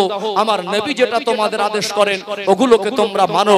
আমার নবী যেটা তোমাদের নিষেধ করেন, ওগুলোকে তোমরা বর্জন করো। অর্থাৎ আল্লাহর নবী যেগুলো নিষেধ করেছেন, এগুলো আমরা করতে পারি না। আল্লাহর নবী যেটা করতে বলেছেন, এগুলোকে আমরা ছাড়তে পারি না। যেগুলো ইসলামের অংশই না, সেগুলো আমরা ইসলামের অংশ মনে করে অনেক আমল করি। অর্থাৎ এখানে আমি আমার যুব সমাজকে, ভাইদেরকে মেসেজ দেই, আপনারা কেউ নতুন বছরের শুভেচ্ছা বিনিময় করতে গিয়ে হ্যাপি নিউ ইয়ার এটা পাঠাবেন না। বরং আল্লাহ রাসূল সাল্লাল্লাহু আলাইহি সাল্লাম এই শিক্ষা দিয়েছে, ইসলামিক জীবন ব্যবস্থার মধ্যে আমাদেরকে এই শিক্ষা দেওয়া হয়েছে, আসসালামু ক্বাবলাল কালাম। প্রথমে দেখা হলে সালাম করো, তারপরে কথা বলো। আমরা সালাম দেব, কি দেব? আমরা সালাম দেব। এই যে হ্যাপি নিউ ইয়ার, এর বাংলা মানে হলো নতুন বছরের শুভেচ্ছা। এগুলো মানুষের তৈরি। আর সালামের বিধান, ইসলামের বিধান, এগুলো মানুষের তৈরি নয়। ইসলামের নিয়ম কানুন দুনিয়ার কোনো মানুষ তৈরি করেনি, স্বয়ং আল্লাহ থেকে প্রেরণ করা বিধান হলো ইসলামিক বিধান। কথা ঠিক না বেঠিক? অর্থাৎ জ্ঞানী শিক্ষিত মানুষ, সর্বস্তরের মানুষকে আমি এখান থেকে চ্যালেঞ্জ করে বলতে পারি, হ্যাপি নিউ ইয়ার বা এখন আমাদের ছেলেরা যে আপডেট হচ্ছে, গুড মর্নিং, গুড ইভিনিং বা গুড আফটারনুন, শুভ সকাল, শুভ দুপুর, শুভ সন্ধ্যা, এই সমস্ত শব্দগুলো সর্বস্তরে, সর্ব হালাতে, সব জায়গায় প্রযোজ্য হবে না। কিন্তু সালাম এমন একটা বাক্য, সালাম এমন একটা বিধান, সর্বস্তরে, সর্ব জায়গায় ব্যবহারের প্রযোজ্য হবে। একটুখানি এখানে খোলাসা করে একটু ব্যাখ্যা দিলে তাহলে কারোর মনে আর কোনো প্রশ্ন ধোঁয়াশা থাকবে না। একটু দুটোকে ব্যাখ্যা করে দেওয়া দরকার আছে না? নেই? আছে না? যেমন আমরা এই 31st নাইট থেকে আমাদের ছেলে মেয়েরা গোনায় লিপ্ত হয়, যেটা ইসলামের অংশ না, নতুন বছরের শুভেচ্ছা জানায়। ঠিক জানুয়ারি মাস আসলে এখানে পিকনিকের নামে অনেক হারাম কাজ আর অপকর্ম আমাদের সমাজে হয় কি হয় না? রাস্তাতে যাবে দেখবেন আমাদের ছেলেগুলো ডিজে বক্স ভাড়া করে মদের পেটি তুলে নিয়ে গিয়ে ছেলে মেয়ে সব সেখানে গিয়ে পিকনিক করে হারাম কাজ করে। অর্থাৎ এখানে গার্জেনরা সচেতন নয়। আমরা ব্যর্থ গার্জেন। আমরা আমাদের সন্তানকে খাইয়ে পরিয়ে বড় করেছি, তাদেরকে মানুষের মতো মানুষ করতে পারিনি। একজন গার্জেন সত্যিকারে তার সন্তানকে যদি তার ইসলামের পরিকাঠামোয় মানুষ করে, ওই ছেলেটা কোনোদিন জানুয়ারি মাসে পিকনিক করতে যেতে পারে না। কথা ঠিক না বেঠিক? চলুন এখানে যে পয়েন্টটা বলছিলাম একটু আপনাদের ব্যাখ্যা করে দেই। সম্মানিত ভাইয়েরা, যে হ্যাপি নিউ ইয়ার, মনে করুন এই যে রাত পার হলে বা রাত 12টার পর পর শুরু হবে, কত মেসেজ আমাদের মোবাইলে আসবে, আসবে না? আসবে কি আসবে না? মেসেজের জন্য মনে ইন্টারনেট খুললেই শুধু হয়। তো যেটা বলতে চাইছি, আপনি মনে করুন যে একজনকে নতুন বছরের শুভেচ্ছা জানাচ্ছেন, এই নতুন বছরের শুভেচ্ছা হ্যাপি নিউ ইয়ার এই বাক্যটা সব জায়গায় সব স্তরে সর্বহালাতে প্রযোজ্য হবে না। যদি বলেন একটু ব্যাখ্যা দেন। একটা মানুষ মনে করুন হসপিটালের বেডে কাতরাচ্ছে, হঠাৎ লোকটা অসুস্থ হয়ে পড়েছে, কথা বলতে পারছে, তার একটা সাপোর্ট দরকার, এক্ষুনি তার বাড়ির থেকে কোনো পরিবারের একজন তার কাছে গেলে প্রয়োজনে তার উপকার হবে, হয় না এরকম সময়? অসুস্থ হয়ে পড়লে হসপিটালে ভর্তি করে দিল, তার একটা কঠিন করুণ মুহূর্ত, একটা বিপদের সম্মুখীন, ওখানে যদি আপনি ভুলবশত একটা মেসেজ পাঠালেন, তাকে বার্তাটা দিলেন বা ফোন করে বললেন যে একটু আমার বন্ধু হয়, আমার আত্মীয় হয়, তাকে বললেন হ্যাপি নিউ ইয়ার, ও বলছে আমার এই পেটের যন্ত্রণা, ছটপটে, বিপদের সময় আমার সাহায্য দরকার, এখন আমার শুভেচ্ছাটা দরকার, এই শুভেচ্ছা আমার উপকার হবে না, বরং এখানে আমার সাহায্য হলে আমার উপকার হবে। যদি আমার সামনে এসে বলতো ভাই কি দরকার, সেটা এটা আমার জন্য এইটা দরকার, এক্ষুনি আমার ওটা দরকার নয়। মাঝে মাঝে দেখবেন আমাদের পরিবার থেকে, আত্মীয় স্বজনের মধ্যে থেকে কেউ না কেউ বিদায় নেয়। কুল্লু নাফসিন যায়িকাতুল মাউত, প্রত্যেকটা নফসকে মৃত্যুর স্বাদ গ্রহণ করতে হবে। ফাইজা জাআ আজালুহুম লা ইস্তাখিরুনা সাআতাও ওয়া লা ইস্তাকদিমুন। আল্লাহ বলছেন বান্দা বান্দি যখন মওতের সময় হয়ে যাবে, সামান্য যারা টাইম আগে পিছে করা হবে না। আমাদের যখন খুব কাছের মানুষ চলে যায়, বলুন অন্তরটা ব্যথিত হয় না? যদি কারোর বাবা মারা যায়, কারোর মা মারা যায়, বা বাবা মা কোনোদিন এটা আশাও করে না আমি বেঁচে থাকতে আমার সন্তান মারা যাক, মায়ের কাছ সামনে থেকে যখন সন্তানের মৃত্যু হয়, বাবার সামনে যখন একজন সন্তান মারা যায়, বা খুব কাছের মানুষ যখন চলে যায়, তাদের মানসিক অবস্থা ভালো থাকে না খারাপ থাকে? কি অত্যন্ত ব্যথিত, খারাপ থাকে না? ওখানে কি দরকার? তার সামনে গিয়ে একটু সান্ত্বনা দরকার। ওখানে যদি বলে হ্যাপি নিউ ইয়ার, শুভ সন্ধ্যা, ও বলবে এই সন্ধ্যাটা আমার জন্য শুভ বলে মনে হচ্ছে না। এই শব্দগুলো সব জায়গায় প্রযোজ্য না। অনেকে দেখবেন আমাদের তো মাঝে মাঝে ঝগড়া ঝামেলা হয়, হয় না? এখন আবার ইদানিং দেখছি অনেকে স্বামী স্ত্রীর সংসারে ঝগড়া ঝামেলাও, ঝগড়া মারামারি তুমুল চলছে। ওখানে যদি বলেন হ্যাপি নিউ ইয়ার বা শুভ সন্ধ্যা, যেগুলো মানুষের তৈরি, ওই মুহূর্তে বলবে আমাদের এখন এই সময় ঝগড়া মারামারি হচ্ছে, এখন এইগুলো আমাদের জন্য প্রযোজ্য না। এই জন্য মানুষের তৈরি বিধান সব জায়গায় সর্বস্তরে সর্বহালাতে প্রযোজ্য হবে না। কিন্তু যদি আপনি অপর দিকে আল্লাহ রাসূল সাল্লাল্লাহু আলাইহি সাল্লাম যে কথা বলেছেন আসসালামু ক্বাবলাল কালাম, আগে দেখা হলে সালাম দাও তারপরও কথা বলো, অর্থাৎ সালামের বিধান এসেছে। মনে রাখবেন এই সালামের উৎপত্তি হলো আল্লাহর জান্নাতে। তথ্যগুলো বলে দেই, এগুলো আমাদেরকে মগজে ঢুকে দিতে হবে। ইসলাম জিনিসটা আমাদের বুঝতে হবে, কথা ঠিক না ঠিক? সব কথা সুতান দিয়ে বললে সহজে বোঝানো যায় না। অর্থাৎ সম্মানিত ভাইরা, আল্লাহ পাক আমাদের সকল আদি পিতা আবুল বাশার আব্বাজান হযরত আদম আলাইহিস সালামকে সৃষ্টি করেছিলেন দুনিয়ায় না জান্নাতে? কি গো রেসপন্স দেন, কোথায়? আল্লাহর জান্নাতে। মাটি দিয়ে তার শরীরের গঠন তৈরি হলো, আল্লাহ মুখটাকে তিনি কুদরতি হাতে বানালেন, তখন অটোমেটিক মাটির শরীর। আল্লাহ পাক মাটির শরীরে রূহ দিয়ে পূর্ণ মানুষের রূপে আল্লাহ রূপান্তরিত করে দিলেন, পূর্ণ মানুষের কমপ্লিট একটা মানুষ তৈরি করে দিলেন। আল্লাহ যখন এই শরীরে রূহ দিচ্ছিলেন, সেদিন আমার আল্লাহ ফেরেশতা মণ্ডলীকে বলেছিলেন ফাইজা সাওয়াইতুহু ওয়া নাফাখতু ফীহি মির রূহি ফাকাউ লাহু সাজিদিন ফাসাজাদাল মালাইকাতু কুল্লুহুম আজমাউন ইল্লা ইবলিস। ঘটনা আপনাদের জানা আছে, যখন আল্লাহ পাক বলেছেন আমি আদমের শরীরে রূহ দেব, জীবিত জিন্দা হয়ে দাঁড়িয়ে যাবে, ফেরেশতা মণ্ডলী তোমরা তখন সিজদা করবে। ফাসাজাদাল মালাইকাতু কুল্লুহুম আজমাউন, সমস্ত ফেরেশতারা সিজদা করেছিল ইল্লা ইবলিস, ইবলিস সেদিন সিজদা। আল্লাহ পাক সেদিন রূহ দিলেন, জীবিত হয়ে গেল, আল্লাহ জ্ঞান দিলেন। সেদিন আমার আল্লাহ বলেছিলেন আদম আপনি ফেরেশতাদের সম্বোধন করে সালাম করেন। সালাম এমন একটা জিনিস, উৎপত্তি আল্লাহ জান্নাতে। এমন শরীয়তের বিধান আছে যেটা দুনিয়া আল্লাহ কায়েম করেছেন, সব কথা সব অংশটা আল্লাহ জান্নাতের উৎপত্তি নয়, কিন্তু সালাম এমন একটা জিনিস যার উৎপত্তির স্থল হলো আল্লাহ জান্নাত। বলুন না সুবহানাল্লাহ। আদম আলাইহিস সালাম বললেন আসসালামু আলাইকুম, ফেরেশতারা পদোত্তরে বললেন ওয়া আলাইকুমুস সালাম। গ্রামারগত ভাবে যদি কাটা কাটা শব্দে বলেন ওয়া আলাইকুম আসসালাম, যদি মিলিয়ে বলেন ওয়া আলাইকুমুস সালাম, এই যে সালামের আদান প্রদান সর্বপ্রথম শুরু হয় আল্লাহ জান্নাতে আদম আলাইহিস সালাম এবং ফেরেশতাদের মধ্যে। বলুন সুবহানাল্লাহ। এর অর্থ কি? বাংলা অর্থ একটু যদি খুলে যদি ব্যাখ্যা দেই আর একটু ক্লিয়ার হবে।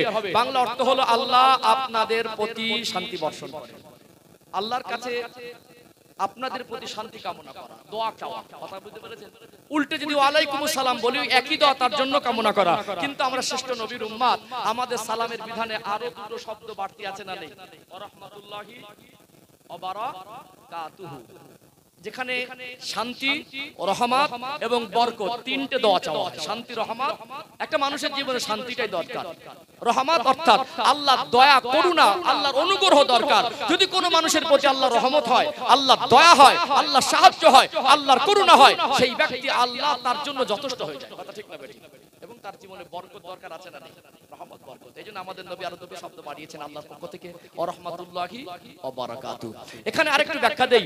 সালাম যে আমরা দেই, আসসালামু আলাইকুম, শব্দগতভাবে এটা কিন্তু বহুবচন।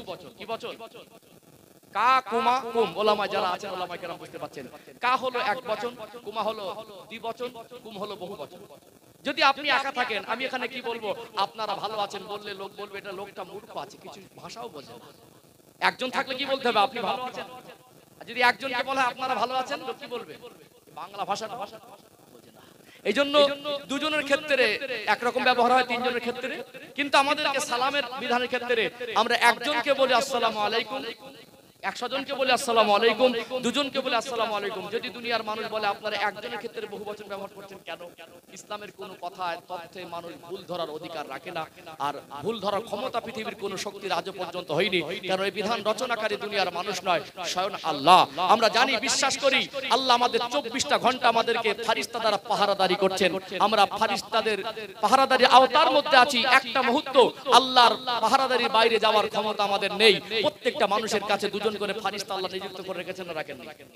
পক্ষান্তরে যদি গভীরভাবে ভাবা যায়, আমি একা নেই, আমার সঙ্গে আল্লাহর ফারিস্তারা আছে। তাহলে এখানে কোনোদিন কোনো মানুষ একা থাকে না।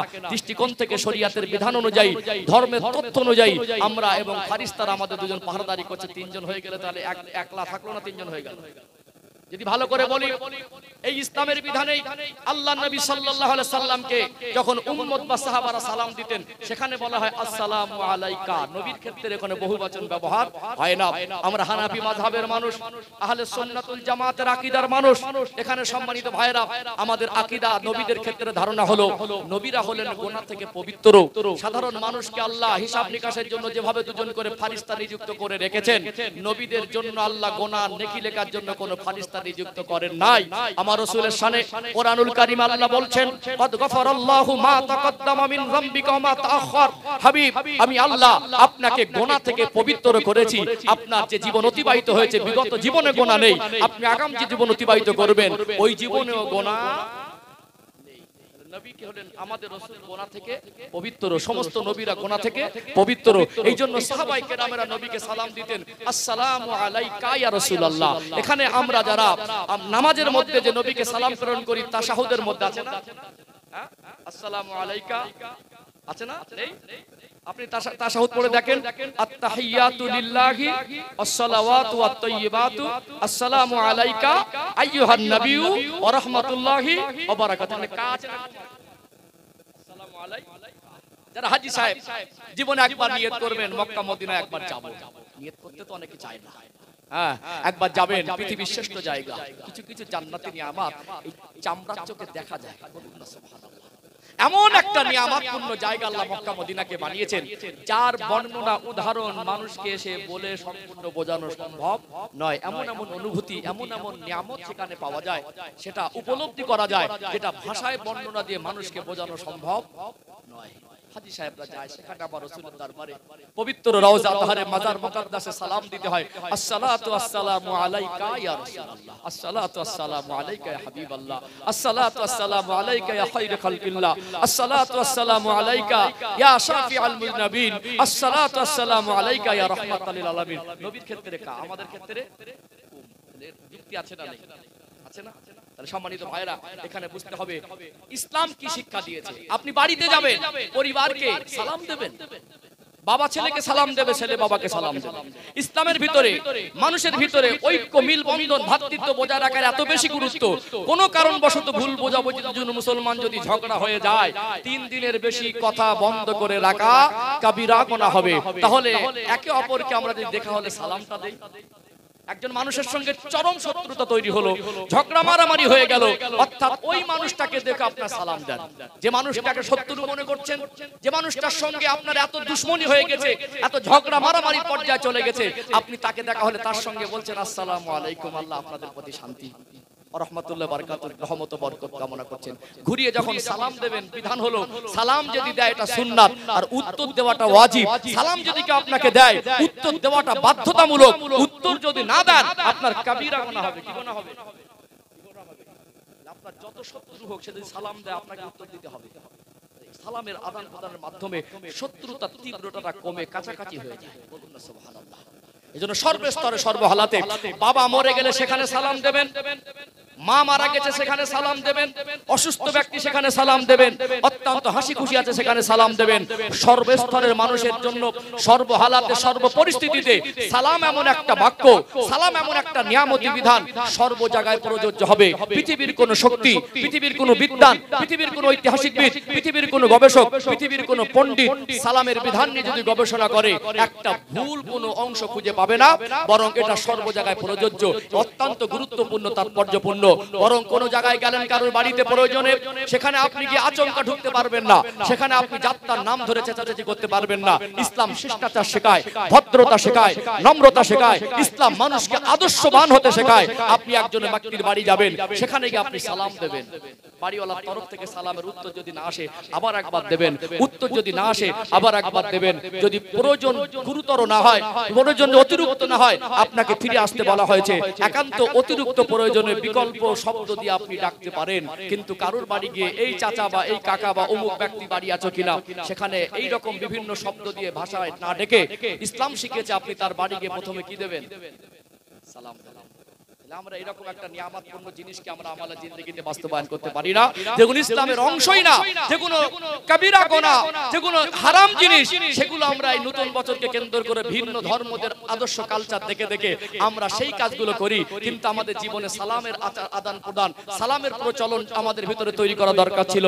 সেগুলো আমরা বাদ দিয়ে আমরা ইসলামের বহির্ভূত কাজ করি। এই মেসেজ আমার ভাইদেরকে, আমাদের সন্তানদেরকে, আমাদের বোনেদেরকে দিতে চাই। এই জানুয়ারি মাসকে কেন্দ্র করে, নতুন বছরকে কেন্দ্র করে আমরা দুনিয়ার মানুষের দেখা দেখি, ভিন্ন ধর্মাবলম্বীদের দেখা দেখি, ইসলাম বহির্ভূত কোনো কাজ করব না। বলেন ইনশাআল্লাহ। কারণ নবী বলেছেন, মান তাশাব্বাহা বিকওমিন ফাহুয়া মিনহুম। যে ব্যক্তি যার সঙ্গে আমলের মিল থাকবে, যে ব্যক্তি যাকে অনুসরণ করবে, হাসরের দিনে তার সঙ্গে তার হাসর হবে। অর্থাৎ আমার নবীর আদর্শ ছিল সালাম দেওয়া। এখানে একটা বছর আপনি অতিবাহিত করেছেন, আপনি নতুন বছর মানাচ্ছেন। কি রকম নতুন বছর? আপনি তাহাজ্জুদের নামাজে ওঠেন, রাত 12টার সময় দাঁড়ান, আল্লাহ আমি এই দেশের মানুষ, যেহেতু আমার ধর্মের বিধান আমার কাছে অবশ্যই মান্যতা দেওয়ার জন্য আমার কাছে গুরুত্বের, আমি মুহররম মাস, এটা আমাদের আরবিক ধর্মীয় ক্যালেন্ডার যেটা আছে, সেই মুহররম মাসের প্রথম তারিখ আসলে অনেকের কবে আসে সেটা অনেকে জানা থাকে না। যদিও আপনি আপনার হিসাবে মনে করুন আমার জীবন থেকে একটা বছর মাইনাস হয়েছে, তাহাজ্জুদ পড়ে বলুন, আল্লাহ এই জানুয়ারি মাসের প্রথম তারিখ, আল্লাহ আমি আগামী জানুয়ারি মাস পর্যন্ত বাঁচবো, গ্যারান্টি নেই।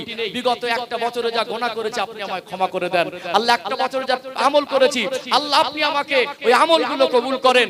আল্লাহ এই আগামী দিন আমি যেন 5 ওয়াক্ত নামাজের মধ্যে দিয়ে চলতে পারি, হালাল হারামের উপরে চলতে পারি। আল্লাহ আপনার প্রিয় হাবিবের জীবন আদর্শ আর ভালোবাসা নিয়ে চলতে পারি। আল্লাহ সন্তুষ্টি জীবন অর্জন করতে পারি। এই প্রতিজ্ঞাবদ্ধ হয়ে তাহাজ্জুদ রক্তে নামাজ পড়ে আল্লাহর কাছে জানতো, এইভাবে মানতে হবে। কথা কি বুঝতে পেরেছেন? এইজন্য আমাদের এই উত্তম দিনে, যে সময় আজকে 31 নাইট মানাচ্ছে অনেক সময় মাখালগাছা গ্রামে, এটা কি পাড়া ভাই? হ্যাঁ, মোল্লা পাড়া। আলহামদুলিল্লাহ আপনাদের সঙ্গে মুখগুলো সব চেনা, দূরে চলে গেলেও অনেকদিন থেকে আমি হাজারো ব্যতিব্যস্ততার মধ্যে কাটলেও একটা স্মৃতি 10 বছরে আপনাদের কথা আমার খুব মনে পড়ে। বিশ্বাস করুন, মাঝে মাঝে আল্লাহর কাছে দোয়া করি, আল্লাহ ভালো রাখেন আমার ভালোবাসার মানুষদের। এই গ্রামে আল্লাহ শান্তি দেন, বরকত দেন। এই মুরব্বী মানুষগুলোকে দেখছি, আপনারা সবাই আমার মুখ চেনা। আপনারা আমাকে সন্তানের মতো করে স্নেহ করতেন, হাসি মুখে কথাটা বলতাম।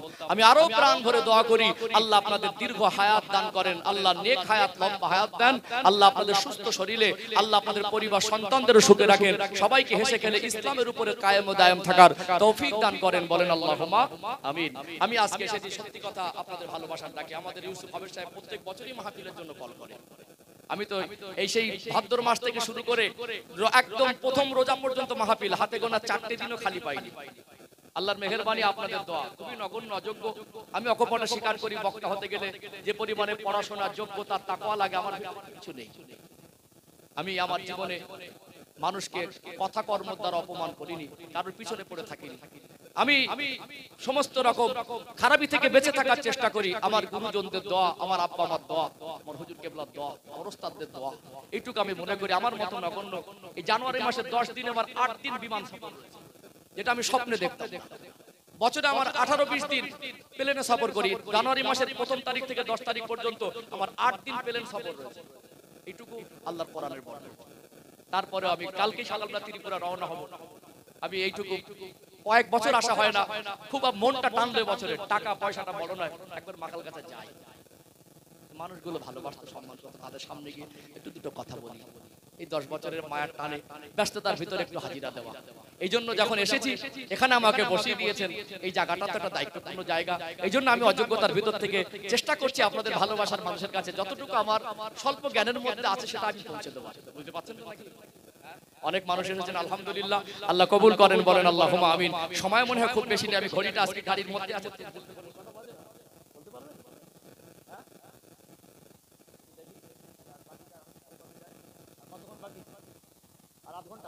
আধ ঘন্টা আছে ইনশাআল্লাহ। চলুন মুসাব ইবনে উমাইর ঘটনাটা একটু আগে বাড়াবো। মনে আছে তো আপনাদের? হযরত মুসাব ইবনে উমাইর কথা বলছিলাম না, ওই ঘটনাটা আগে বাড়াবো ইনশাআল্লাহ। একটু তাকবীর দেন তো, নারে তাকবীর, আলহামদুলিল্লাহ। আরেকটু প্রাণ ভরে নারে তাকবীর, নারে তাকবীর। মাঝে মাঝে দরুদ শরীফ না পড়লে মজলিসের হক আদায় হয় না, আল্লাহর রহমত বর্ষণ হয় না। একটু মহব্বতে দরুদ শরীফ, আল্লাহুম্মা সাল্লি আলা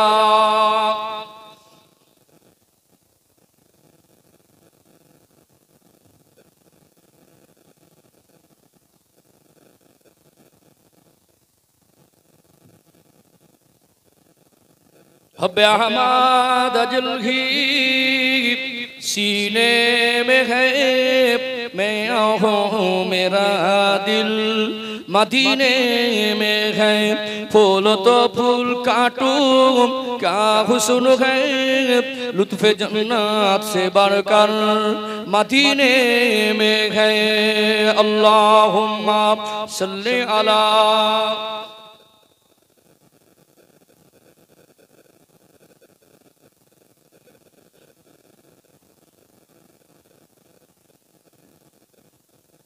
সম্মানিত ভাইরা, আমার মুরব্বী বাবাজিরা, পর্দার অন্তরালে অবস্থানরতা সম্মানিত মায়েরা, বোনেরা, আমি এই জানুয়ারি মাস আসছে বলে মাঝে বর্তমান চলমান পরিস্থিতিকে নিয়ে একটু মেসেজ দিলাম। আসলে আলোচনা ছিল আমার যে একটা মানুষের জীবন পরিবর্তন দরকার আছে কিনা, পরিবর্তন কাকে বলে। আমি আল্লাহর নবী সাল্লাল্লাহু আলাইহি সাল্লামের প্রিয় সাহাবী হযরত মুসাব ইবনে উমাইর রাদিয়াল্লাহু আনহু জীবনের ঘটনা দিয়ে দৃষ্টান্ত তুলে ধরছিলাম। মনে পড়ে না? হ্যাঁ, একটু যেখান থেকে বলছিলাম একটু আগে বাড়াই, এখন আধা ঘন্টা সময় আছে ইনশাআল্লাহ। আর পরপরই আমার বন্ধুবান্ধব অত্যন্ত সুললিত কণ্ঠে বক্তব্য রাখেন এবং গজলে একজন খ্যাতনামা শিল্পী আমাদের হাফেজ কারি মাওলানা আমার মুজাফফর ভাই, তিনি এসে যাবেন সময়ের মধ্যে ইনশাআল্লাহ। মনে হয় কাছাকাছিও আসেন। তো আমি যে ঘটনাগুলো বলছিলাম, যে ঘটনাটা, যে লাইনটা ধরেছিলাম, রুটটাকে একটু আগে বাড়াই। সময় অনুপাতে কথাটা বলে দিলাম, এটা প্রয়োজন ছিল কি ছিল না? ছিল না ইনশাআল্লাহ। এই জন্য আপনি আপনার মোবাইল থেকে যেন এই যে মেসেজগুলো শরীয়তের বিধানের মধ্যে পড়া, সেগুলো পাঠানোর দরকার নেই, এড়িয়ে চলবে, বরং সালামের অভ্যাস করি, যেগুলো আমাদের দরকার। তো ইসলামের মধ্যে আসতে হবে। ওয়ালা তামুতুন্না ইল্লা ওয়া আনতুম মুসলিমুন। আল্লাহ বলছেন পরিপূর্ণ মুসলমান না হয়ে মৃত্যুবরণ করো না। এই মুসাব ইবনে উমাইর রাদিয়াল্লাহু আনহু একটা সময় তার বাবা, তার মা এই ইসলাম মানার কারণে তার বিরুদ্ধে চলে গেল। সেই ভোগ বিলাসের জীবন সর্বস্ব ত্যাগ করে দিলেন, নবীর কাছে চলে আসলেন। ও ভাইজানেরা, সোনার মানিক যুবকেরা, আব্বার মায়েরা, হযরত মুসাব ইবনে উমাইর রাদিয়াল্লাহু আনহু আমার রাসূলুল্লাহর কাছে চলে আসলেন। সে ভোগ বিলাসের জীবন বাদ দিয়ে দিলেন, আল্লাহ নবীর কাছে চলে আসলো। মক্কার জমিনে তার দুশমন তৈরি হয়ে গেল। দয়ার নবী, মায়ার নবী, রাহমাতাল লিল আলামিন আমার রাসূলুল্লাহর হাতে হাত দিয়ে যারা ঈমানের কলেমা পড়ে মুসলমান হয়ে গিয়েছিলেন, এর ভিতরে অনেকেই ছিলেন কৃতদাস, এর ভিতরে অনেকেই ছিলেন গোলাম, এর ভিতরে অনেকেই ছিলেন গরীব। বলুন তো দেখি, তাদের উপরে কাফেররা জুলুম অত্যাচার করেছিল না করে নাই? ও ভাইজানেরা, সোনার মানিক যুবকেরা, আব্বার মায়েরা, আমার রাসূলুল্লাহর কিছু কিছু সাহাবীর উপরে এত কঠিন জুলুম অত্যাচার শুরু করে দিল। মক্কার কাফেররা বলতে লাগলো, এদের এমন করে কষ্ট দেব, এদের এমন করে জুলুম অত্যাচার করব, মক্কার মানুষরা ভয় পেয়ে যাবে। তারা ভয়ে আর কলেমা পড়ার সাহস পাবে না। তারা যদি কলেমা পড়ে তাহলে বলবো বেলাল রাদিয়াল্লাহু আনহুর উপরে যে জুলুম অত্যাচার হয়েছিল, কাফেররা বলতো এই রকম জুলুম অত্যাচার তার উপরে হবে যে কলেমার বাণী মেনে নেবে। মানুষকে ভয় দেখানো হতো, চতুর্দিকে দুশমনে ভরা। আল্লাহ নবী সাহাবাদের উপরে যখন জুলুম অত্যাচার হতো, এই কথাটা শুনতেন আমার নবী সাহাবাদের দুঃখ কষ্ট সহ্য করতে পারতেন না। নবী আমার গোপনে গোপনে কিছু সাহাবীদের ডাক দিলেন, ও সাহাবীরা, আমরা সংখ্যায় কম, এখন ঐক্য শক্তি নিয়ে ওদের সঙ্গে মোকাবেলা করার মতো শক্তি সঞ্চয় হয় নাই। আমি রাসূলুল্লাহ একদিকে যেমন আমার চতুর্দিকে দুশমনে ভরা, অপরদিকে আপনাদের উপরে জুলুম অত্যাচার হয়, আপনার সাহাবীদেরকে কয়েকজনকে শহীদ করে দিয়েছে। আমি রাসূলুল্লাহ এগুলো সহ্য করতে পারি না।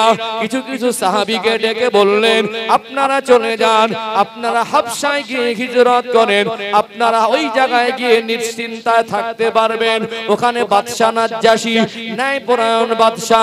আল্লাহ নবী গোপনে একটা কাফেলা তৈরি করলেন, গোপনে কিছু মানুষকে ঠিক করলেন। সাহাবাদের ভিতরে 12 জন পুরুষ আর 4 জন মহিলা, যাদের উপরে জুলুম অত্যাচারের আশঙ্কা বেশি, যাদেরকে জানে মেরে ফেলার পরিকল্পনাটা কাফেররা করে রেখেছে। এই রকম বাছাই করে 16 জনের কাফেলা তৈরি করে আল্লাহ নবী বললেন, ও সাহাবীরা, জান জান, গোপনে গোপনে মক্কার জমিন ত্যাগ করে চলে যান আবিসিনিয়ায়। এই 12 জন পুরুষ আর 4 জন মহিলা, এই 12 জন পুরুষের মধ্যে অন্যতম ছিলেন হযরত মুসাব ইবনে উমাইর রাদিয়াল্লাহু আনহু।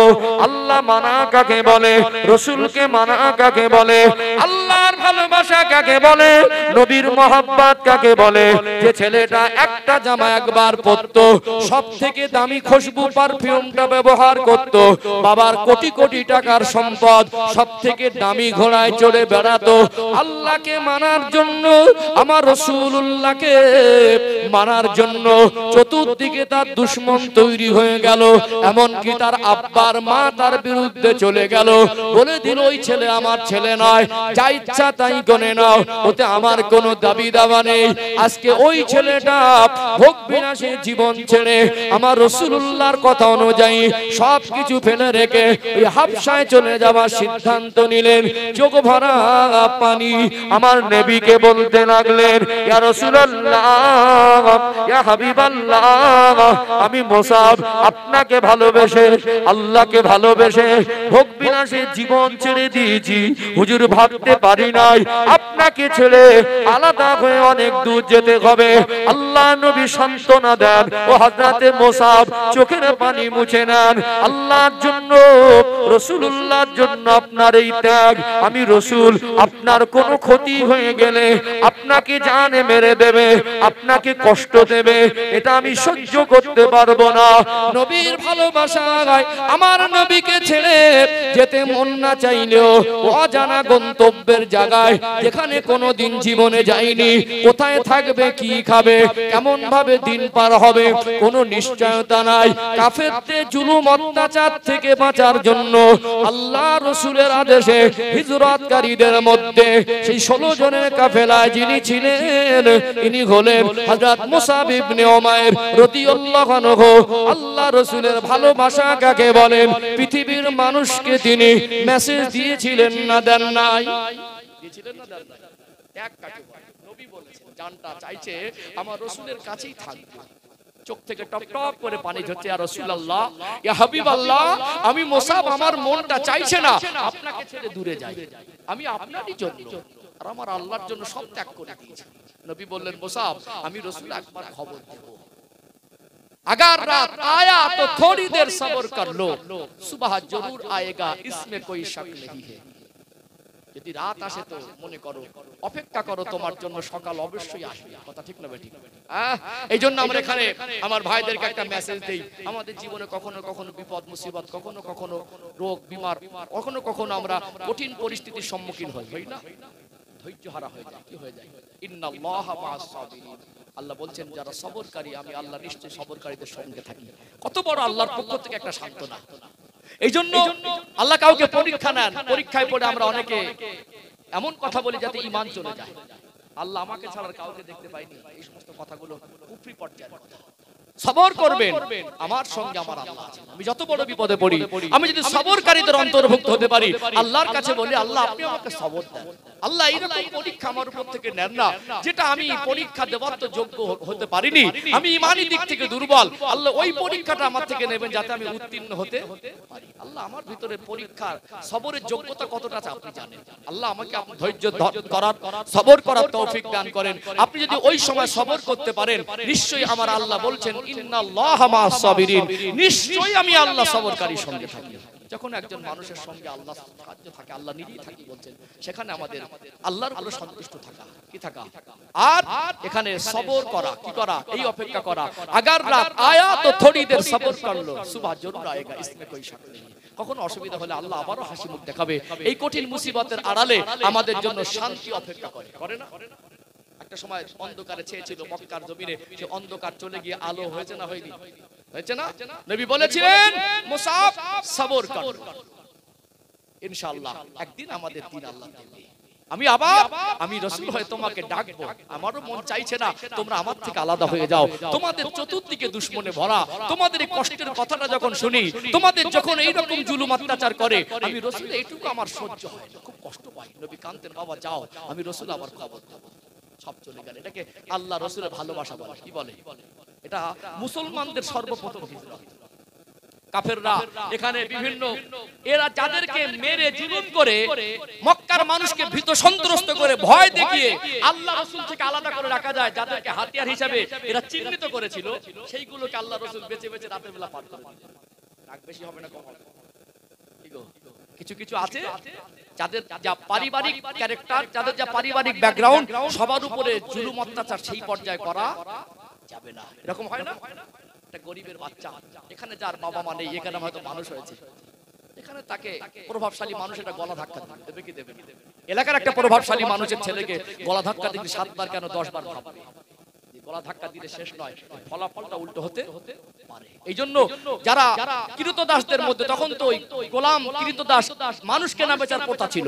বেলাল রাদিয়াল্লাহু আনহু ছিলেন, উমাইয়া রাদিয়াল্লাহু, উমাইয়া নিষ্ঠুর পাষাণ, ইসলামের চরম দুশমন, এই উমাইয়ার কিনে আনা গোলাম আজ আল্লাহ তাকে সম্মান দিলেন ইসলামের আলোয় আসার কারণে। কথা ঠিক না বেঠিক? অর্থাৎ আবু জেহেল একটা দাসী ছিল যার নাম সুমাইয়া রাদিয়াল্লাহু আনহা, তাকে বর্ষার আঘাত দিয়ে, লজ্জাস্থান আঘাত করে তাকে শহীদ করে দিয়েছে। আবু জেহেল কাট্টা কাফের। কথা কি বুঝতে পেরেছেন?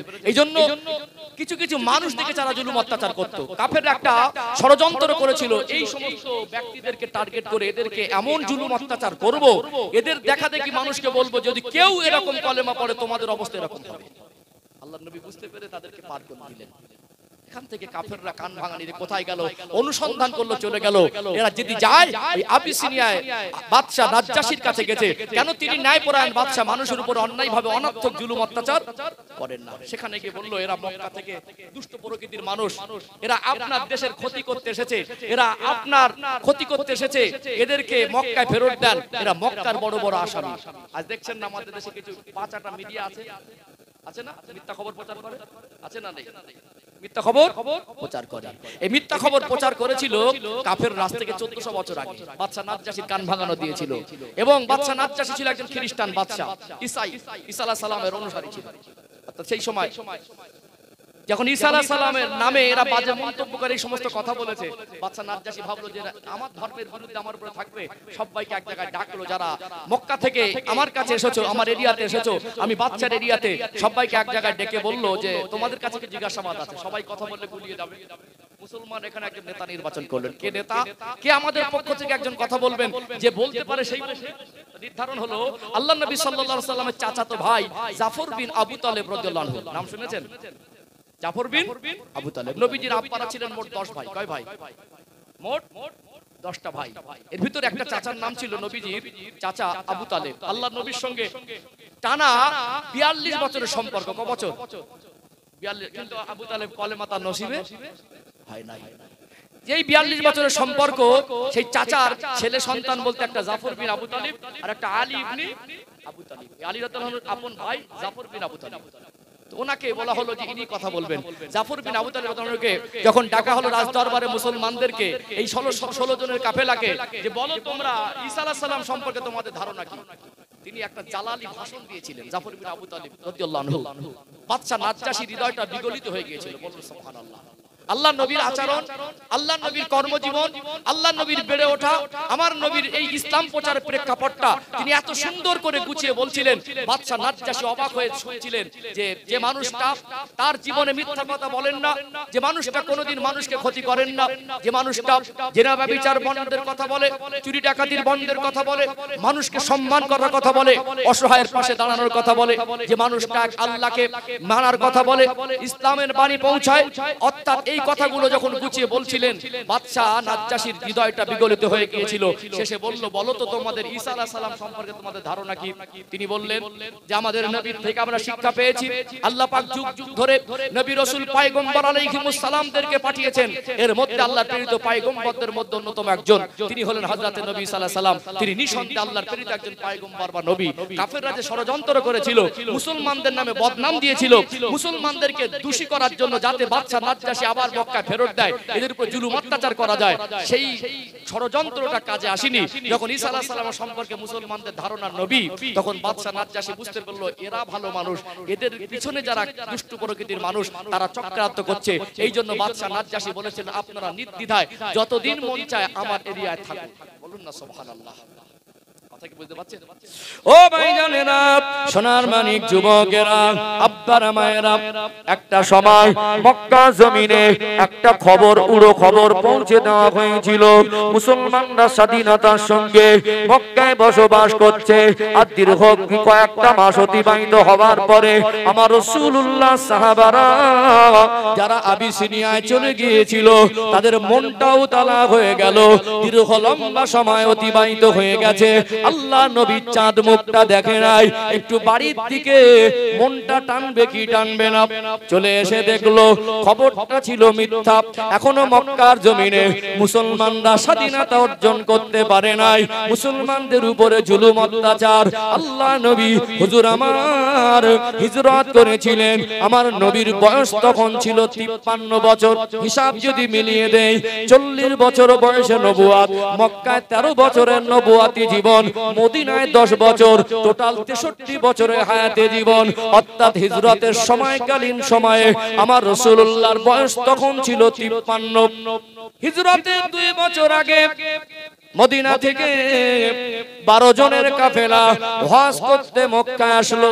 আমার রাসূলুল্লাহর কথাবার্তা শুনে তারা থাকতে পারে নাই, আমার নবীর কাছে ঈমানের কলেমা পড়ে মুসলমান হয়ে গিয়েছিলেন। বলুন সুবহানাল্লাহ। ওই 12 জন নব মুসলিম, এনারা ছিলেন মদিনার মানুষ, এনারা হজ করতে এসেছিলেন। আল্লাহ নবীর কাছে বললেন, ইয়া রাসূলুল্লাহ, ইয়া হাবিবাল্লাহ, হুজুর আমরা তো মদিনার মানুষ, আমরা তো হজ করতে এসেছি, আমরা ইসলামকে জেনে বুঝে, আপনাকে জেনে বুঝে আমরা মুসলমান হয়েছি। অর্থাৎ মুসলমান তো তিনি যিনি আল্লাহ এবং রাসূলের কথা মতো জীবন যাপন করে। ইসলাম ধর্মের বিধান কোনটা আমাদের করতে হবে, কোনটা আমাদের ছাড়তে হবে, এই শিক্ষা তো আমরা যথেষ্ট শিক্ষা কি জিনিস বুঝি না। ধর্মীয় শিক্ষার জ্ঞান আমাদের ভিতরে নাই। ইয়া রাসূলুল্লাহ, ইয়া হাবিবাল্লাহ, হুজুর আপনি একজন শিক্ষককে যদি দিতেন, আপনার সাহাবাদের মধ্যে একজনকে যদি আমাদের সঙ্গে মদিনায় প্রেরণ করতেন, আমরা তার থেকে দ্বীন শিখে নিতাম।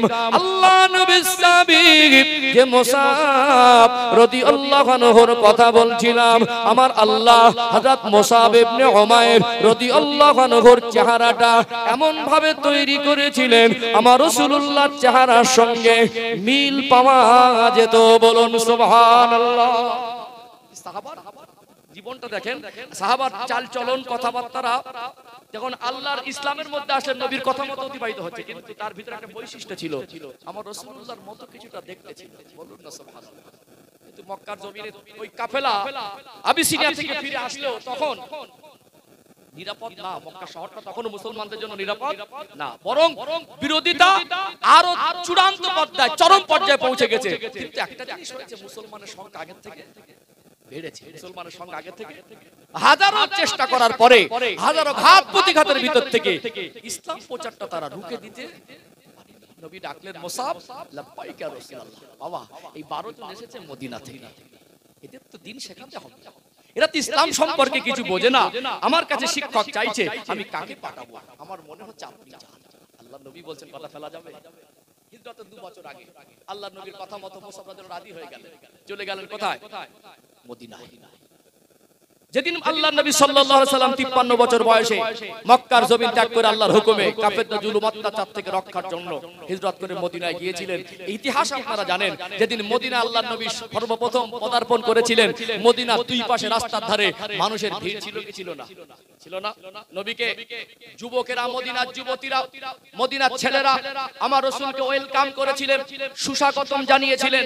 আজকে দেখবেন বিভিন্ন রাষ্ট্রনেতা যখন একটা রাষ্ট্রে যায়, তাদের রাষ্ট্রের কালচার অনুযায়ী ওই দেশের রাষ্ট্রনেতাকে অন্য দেশের রাষ্ট্রনেতাকে মেহমান হিসেবে তাদেরকে বিভিন্ন ভাবে বিভিন্ন অঙ্গভঙ্গি দিয়ে তাদেরকে কি ওয়েলকাম করা হয়, হয় না? সোশ্যাল মিডিয়া অনেক সময় দেখে থাকবেন। তো আল্লাহর নবী সাল্লাল্লাহু আলাইহি সাল্লামকে মদিনার যুবকরা, মদিনার ছেলেরা, মদিনার বাচ্চারা সেদিন সুস্বাগতম জানিয়েছিল একটা কবিতার মাধ্যম দিয়ে। তালা আল বাদরু আলাইনা মিন সানিয়াতিল ওয়াদাই ওয়াজাবা শুকরু আলাইনা মা দাআ লিল্লাহি দাঈ। এই কবিতা পড়ছিলেন আর আল্লাহর নবীকে সুস্বাগতম জানাচ্ছিলেন। ও ভাইজানেরা, সোনার মানিক যুবকেরা, আব্বার মায়েরা, হযরত মুসাব ইবনে উমাইর রাদিয়াল্লাহু আনহু, তিনি যে 2 বছর আগে আল্লাহ নবীর হিজরতের 2 বছর পূর্বে আল্লাহ নবীর কথা অনুযায়ী মদিনায় এসেছিলেন। মদিনায় শুধুই 12 জনকে ইসলামের শিক্ষা দিয়েছেন এমন নয়, মদিনার বাড়ি বাড়ি ঘুরে দ্বীনের খেদমত করে আল্লাহর নবীর ভালোবাসা মদিনার মানুষদের অন্তরে তৈরি করে দিয়েছিলেন। বলুন সুবহানাল্লাহ। ও ভাইজানেরা, সোনার মানিক যুবকেরা, আব্বারা মায়েরা, একটা জিনিস খেয়াল করুন, যেদিন নবী আমার মদিনায় হিজরত করে গিয়েছিলেন, সবাই মদিনার রাস্তার 2 পাশে ভিড়, কি ধনী কি গরিব খুশিতে মাতোয়ারা হয়ে গেলেন। আল্লাহ নবীকে ডাকতে লাগলেন, ইয়া রাসূলুল্লাহ, ইয়া হাবিবাল্লাহ, হুজুর আমার বাড়ি আসেন, আমার বাড়ি থাকবেন, আমার বাড়ি খাবেন। বলুন তো দেখি, আল্লাহ নবী তো সর্বপ্রথম মদিনা আসছে, এত ভালোবাসার মানুষ কিভাবে তৈরি হলো? এই ভালোবাসার মানুষ তৈরির পিছনে হযরতে মুসাব ইবনে উমাইর রাদিয়াল্লাহু আনহুর মেহনতটা যথেষ্ট পরিমাণে ছিল কি ছিল না? তাদের জীবন ইসলামের মধ্যে আসার কারণে তারা নবীর মহব্বত মানুষের অন্তরে তৈরি করে দিয়েছে। আর আমাদের কর্মজীবন দেখে মানুষ ঘৃণা করে, আমাদের কর্মজীবনকে হেডলাইন করে নিউজ চ্যানেলে ছাপিয়ে বলে মুসলমানরা এরকম। নিজেও খারাপ হলো আর আমার কর্মের কারণে আমার দ্বারা ইসলামের বদনামও হয়। কথা ঠিক না বেঠিক? মুসাব ইবনে উমাইর জীবন যদি অবাক হয়ে যাবেন, তারা জীবনী পড়লে কি পরিবর্তন বলে। কোন ছেলে যে সবথেকে দামি ঘোড়ায় চড়ে বেড়াতো, সবথেকে দামি পোশাক পরতো, একবার খুলে দিল ওই পোশাকটা পরতো না, সবথেকে দামি পারফিউম খুশবুটা মাখতো, বাবার অগাধ সম্পদ, ভোগবিলাসের জীবন, আল্লাহ রাসূলের জন্য সব ত্যাগ করে দিলেন। নববী শরীফে আল্লাহ নবী সাহাবাদের নিয়ে বসে থাকতেন। মুসাব ইবনে উমাইর রাদিয়াল্লাহু আনহু যখন সামনে আসতেন, আমার নবীর চোখ বেয়ে টপ টপ করে পানি ঝরতো। সাহাবারা বলতেন, ইয়া রাসূলুল্লাহ, এক্ষুনি তো আপনি হাসি মুখেছিলেন, হঠাৎ দেখলাম আপনার চোখের কোণায় পানি। নবী নুরানি আঙ্গুল মোবারক তুলে দেখে বলতেন, দেখো তোমরা আমার মুসাবকে। পরিবর্তন যদি দেখতে হয় মুসাবের দিকে দেখো, যে মুসাব একটা জামা একবার পরতো, দ্বিতীয়বার আর পরতোই না। আজকে আমি মুসাবকে দেখছি, তার পরনে যে জামাটা আছে ওটা তালি দেওয়া। নবী বলতেন, আমার মুসাব এমন জীবন পরিবর্তন করেছে, আমার আল্লাহ খুশি হয়ে গেছে, আমি রাসূলও খুশি হয়ে গেছি। বলুন না সুবহানাল্লাহ। ইসলামের ইতিহাসের দ্বিতীয় যুদ্ধ হলো উহুদের যুদ্ধ। 70 জন সাহাবা শহীদ হয়েছিলেন। ওই জায়গায় গেলে 70 জন শহীদান হুজুরদের যে পবিত্র রওজা মাজার মুকাদ্দাস এখনো জান্নাতি খুশবু অনুভব হয়। জোরে বলবেন না, গায়ের লোম দাঁড়িয়ে যাবে। যেদিন ওখানে গিয়ে আমি দাঁড়িয়েছি, আল্লাহর কোরআন ঘোষণা দিচ্ছে, আলা তাকুলু লিমাই ইউক্তালু ফি সাবিলিল্লাহি আমওয়াত বাল আহইয়াউ ওয়ালাকিন লা তাশউরুন। আল্লাহ নিজেই বলছেন, যারা আমি আল্লাহর রাস্তায় জান কুরবান করে শহীদ হয়েছে ওদেরকে তোমরা মরা বলো না, ওরা মরা নয়। বাল আহইয়া, আমি আল্লাহ বলছি ওরা জীবিত। ওয়ালাকিন লা তাশউরুন, ওরা কেমন জীবিত তোমরা তা জানবে না। আল্লাহ পরায়াতে বলছেন, বাল আহইয়াউন ইনদা রাব্বিহিম ইরযাকুন, ওরা শুধু জীবিত নয়, আমি আল্লাহ ওদের জান্নাত থেকে রিজিকও দান করি। বলবেন না 70 জন শহীদ, ওই 70 জন শহীদের মধ্যে একজন হলেন হযরতে মুসআব ইবনে উমাইর। এদিন বদরের যুদ্ধের ময়দানে ইতিহাস অনেক লম্বা, আমি আপনাদের একটু বোঝানোর জন্য মুসআব ইবনে উমাইরের সংক্ষিপ্ত জীবন তুলে ধরছিলাম। পরিবর্তন কাকে বলে, আল্লাহকে মানা কাকে বলে, রাসূলকে মানা কাকে বলে, আল্লাহ এবং রাসূলের কাছে আত্মসমর্পণ কাকে বলে, তার অন্তরে ইসলামের প্রতি কত মহব্বত ছিল, আল্লাহ এবং রাসূলের ভালোবাসা কতটা ছিল, তার জীবনের পরিবর্তন কি রকম পর্যায়ের পরিবর্তন ছিল। মুসআব ইবনে উমাইর রাদিয়াল্লাহু আনহুকে সেদিন আল্লাহর নবী ইসলামের ঝান্ডাটা হাতে দিয়েছিলেন। কাফেররা চরম পরিস্থিতিতে মুসলমানদের উপর যখন আঘাত হানছিল, মুসআব ইবনে উমাইর রাদিয়াল্লাহু আনহু ইসলামের পতাকাটা হাতে তুলেছিল। আজ সৌদি আরবের ওই কান্ট্রির যে পতাকা, ওই পতাকাটায় পবিত্র কলেমা শরীফটা লেখা আছে না নেই? আছে না? যে কলেমায় আল্লাহর নামের সঙ্গে আমার রাসূলের নাম, ইসলামের পতাকাটা আল্লাহ রাসূল আমি মুসআব ইবনে উমাইর হাতে দিয়েছেন। আজ যদি এই পতাকাটাই যুদ্ধের ময়দানে রণক্ষেত্রের পরিস্থিতিতে নিচে পড়ে যায়, এর উপরে কাফেররা দাবিয়ে দাবিয়ে চলে যাবে। এটা আমি মুসআব, আমি বেঁচে থাকা অবস্থায়, আমার শরীরে এক ফোঁটা রক্ত আর শক্তি অবশিষ্ট থাকা অবস্থায় এই পতাকাটাকে আমি নিচে ফেলতে দেব না। কাফেররা টার্গেট করে একটা হাত কেটে দিলেন, তলোয়ার দিয়ে হাতটা জমিনে পড়ে গেল। অপর হাত দিয়ে ওই পতাকাটা চেপে ধরলেন, আর একটা হাত মারলো, হাতটা কেটে গেল। যে অংশটা বাকি ছিল ওই কাটা অংশ দিয়ে শেষ নিঃশ্বাস পর্যন্ত, শহীদ হওয়ার আগ মুহূর্ত পর্যন্ত মুসআব ইবনে উমাইর রাদিয়াল্লাহু আনহু বুকে জড়িয়ে ধরে ওই ইসলামের পতাকা উঁচু করে রেখেছিলেন। বলুন সুবহানাল্লাহ। ইসলামের প্রতি কি ভালোবাসা! জীবন পরিবর্তন কাকে বলে? শহীদদার হুজুরদের জীবন। 70 জনের মধ্যে একজন হলেন সাইয়্যিদুশ শুহাদা হযরতে আমির হামজা রাদিয়াল্লাহু আনহু, যে চাচা, নবীর আপন চাচা। তার শরীরে 70টা টুকরা করা হয়েছিল। আবু সুফিয়ান রাদিয়াল্লাহু আনহু তিনি মক্কা বিজয়ের সময় ঈমান এনেছেন। অর্থাৎ যে মানুষটা ইসলাম গ্রহণের পূর্বে তার জীবন যেমনই থাক, ইসলাম গ্রহণ করলে তার জীবনের ব্যাকের সব গুনাহ আল্লাহ মাফ করে দেন। বলুন সুবহানাল্লাহ। তিনি নবীর সাহাবা হয়েছেন। সাহাবাদের সম্পর্কে আমাদের ধারণা, নবীর প্রত্যেকটা সাহাবী হলেন আল্লাহর জান্নাতের মেহমান। এইজন্য সাহাবাদের পিছনের কোনো কথা সম্পর্কে মন্তব্য করার অধিকার পৃথিবীর কাউকে দেয়নি। কিন্তু আবু সুফিয়ান রাদিয়াল্লাহু আনহু তিনি তো নবীর সাহাবী, কিন্তু ঈমান এনেছেন মক্কা বিজয়ের সময়। বাকি ঈমান আনার আগে তিনি তো কাফেরদের সঙ্গেই ছিলেন। ছিলেন কি ছিলেন না? সম্মানিত ভাইরা, তো আবু সুফিয়ান রাদিয়াল্লাহু আনহুর স্ত্রী, যার নাম ছিল হিন্দা, এই হিন্দা আল্লাহ নবীর চাচা সাইয়্যিদুশ শুহাদা আমির হামজা রাদিয়াল্লাহু আনহুর দিলটাকে চিরে কলিজা বার করে দাঁত দিয়ে চিবিয়েছিল। যেদিন শহীদানদের লাশগুলোকে নবী পাকের সামনে আনা হচ্ছিল, আল্লাহ নবী সেদিন চোখ ভরা পানি নিয়ে দেখছিলেন। আর এই মুসআব ইবনে উমাইর রাদিয়াল্লাহু আনহু সেই ভোগবিলাসের জীবন, সেই ধনী পরিবারের ছেলে, সেই রকম একটা ভোগবিলাসের জীবন ছেড়ে দিয়ে ইসলামের জন্য যা করেছে, শুধু তালিদোমা জামা পরে ঘুরতেন না, শেষ মুহূর্তে শহীদ হয়ে গেলেন। তার পরনে এমন একটা জামা ছিল, মাথার দিকে ঢাকলে পাত দিকে খালি হয়ে যায়, আর পাত দিকে ঢাকলে মাথার দিকটা খালি হয়ে যায়। এই জন্য কবি বলছেন, এইগুলো তো আমরা মূল্যায়ন করি না, যে জীবন পরিবর্তন কাকে বলে। দেখুন কবি কত সুন্দর করে বলে, যেদিন তুমি এসেছিলে ভাবে কেঁদেছিলে শুধু, তুমি হেসেছিলে সবে, এমন জীবন করিবে গঠন, মরণে হাসিবে তুমি, কাঁদিবে ভুবন। জীবন এমন তৈরি করতে হবে যার জন্য ভুবন পৃথিবীবাসী কাঁদবে। জীবন তৈরি কারে বলে, পরিবর্তন কাকে বলে দেখিয়ে দিয়ে গেলেন। একে বলে পরিবর্তন। বাপজিরা, ভাইরা, আর কেন মসজিদ কখন না, কেন মসজিদে যান না? চোখ বন্ধ হয়ে গেলে সবাইকে চলে যেতে হবে। আমার যুবক ভাইদেরকে বলি, নামাজ পড়ো ভাই, নামাজ ধরো। নামাজ ছাড়া পৃথিবীতে যেই দলমত করো না, নামাজ বাদ দিয়ে আল্লাহকে সন্তুষ্ট করা যাবে না। নামাজি হতে হবে। প্রথম ধাপ তোমাকে নামাজি হতে হবে। শুধু কলেমা পড়ে মুসলমান, জামাই টুপিতে মুসলমান, আর হই হই করে ঘুরবো, ইসলাম বিরোধী কাজ করব, আল্লাহর পছন্দের জীবন হতে পারে না। চলুন, আমার বন্ধুবার মুজাফফর ভাই এসে গেছেন। আমার মনে হয় খুব অল্প সময় এসে যাবেন। সময় তো একেবারে হয়ে গেছে, 54 হয়ে গেছে। আবার আলোচনা যদি আগে বাড়াই, আবার একটা পর্ব শুরু করলে শেষ না করলে আবার কিছু মানানো। কথা কি বুঝতে পারছেন? আলোচনা এই পর্যন্ত যা করেছি কষ্ট পেলেন নাকি? কিছু বুঝতে পেরেছেন? তাহলে পরিবর্তন হতে হবে, এটা হলো মূল মূল কথা। যে আয়াত আমি খুতবার ভিতরে পড়েছিলাম, সূরা আল ইমরানের 102 নম্বর আয়াত, ইয়া আইয়ুহাল্লাযীনা আমানু, হে বিশ্বাসী বান্দা বান্দীরা, ইত্তাকুল্লাহা হাক্কা তুকাতি, তোমরা আমি আল্লাহকে ভয় করার মতো ভয় করো, ওয়ালা তামুতুন্না ইল্লা ওয়া আনতুম মুসলিমুন, মরতে যদি হয় পরিপূর্ণ মুসলমান, না হয় মৃত্যুবরণ করো না। আমাদের পরিপূর্ণ মুসলমান হতে হবে।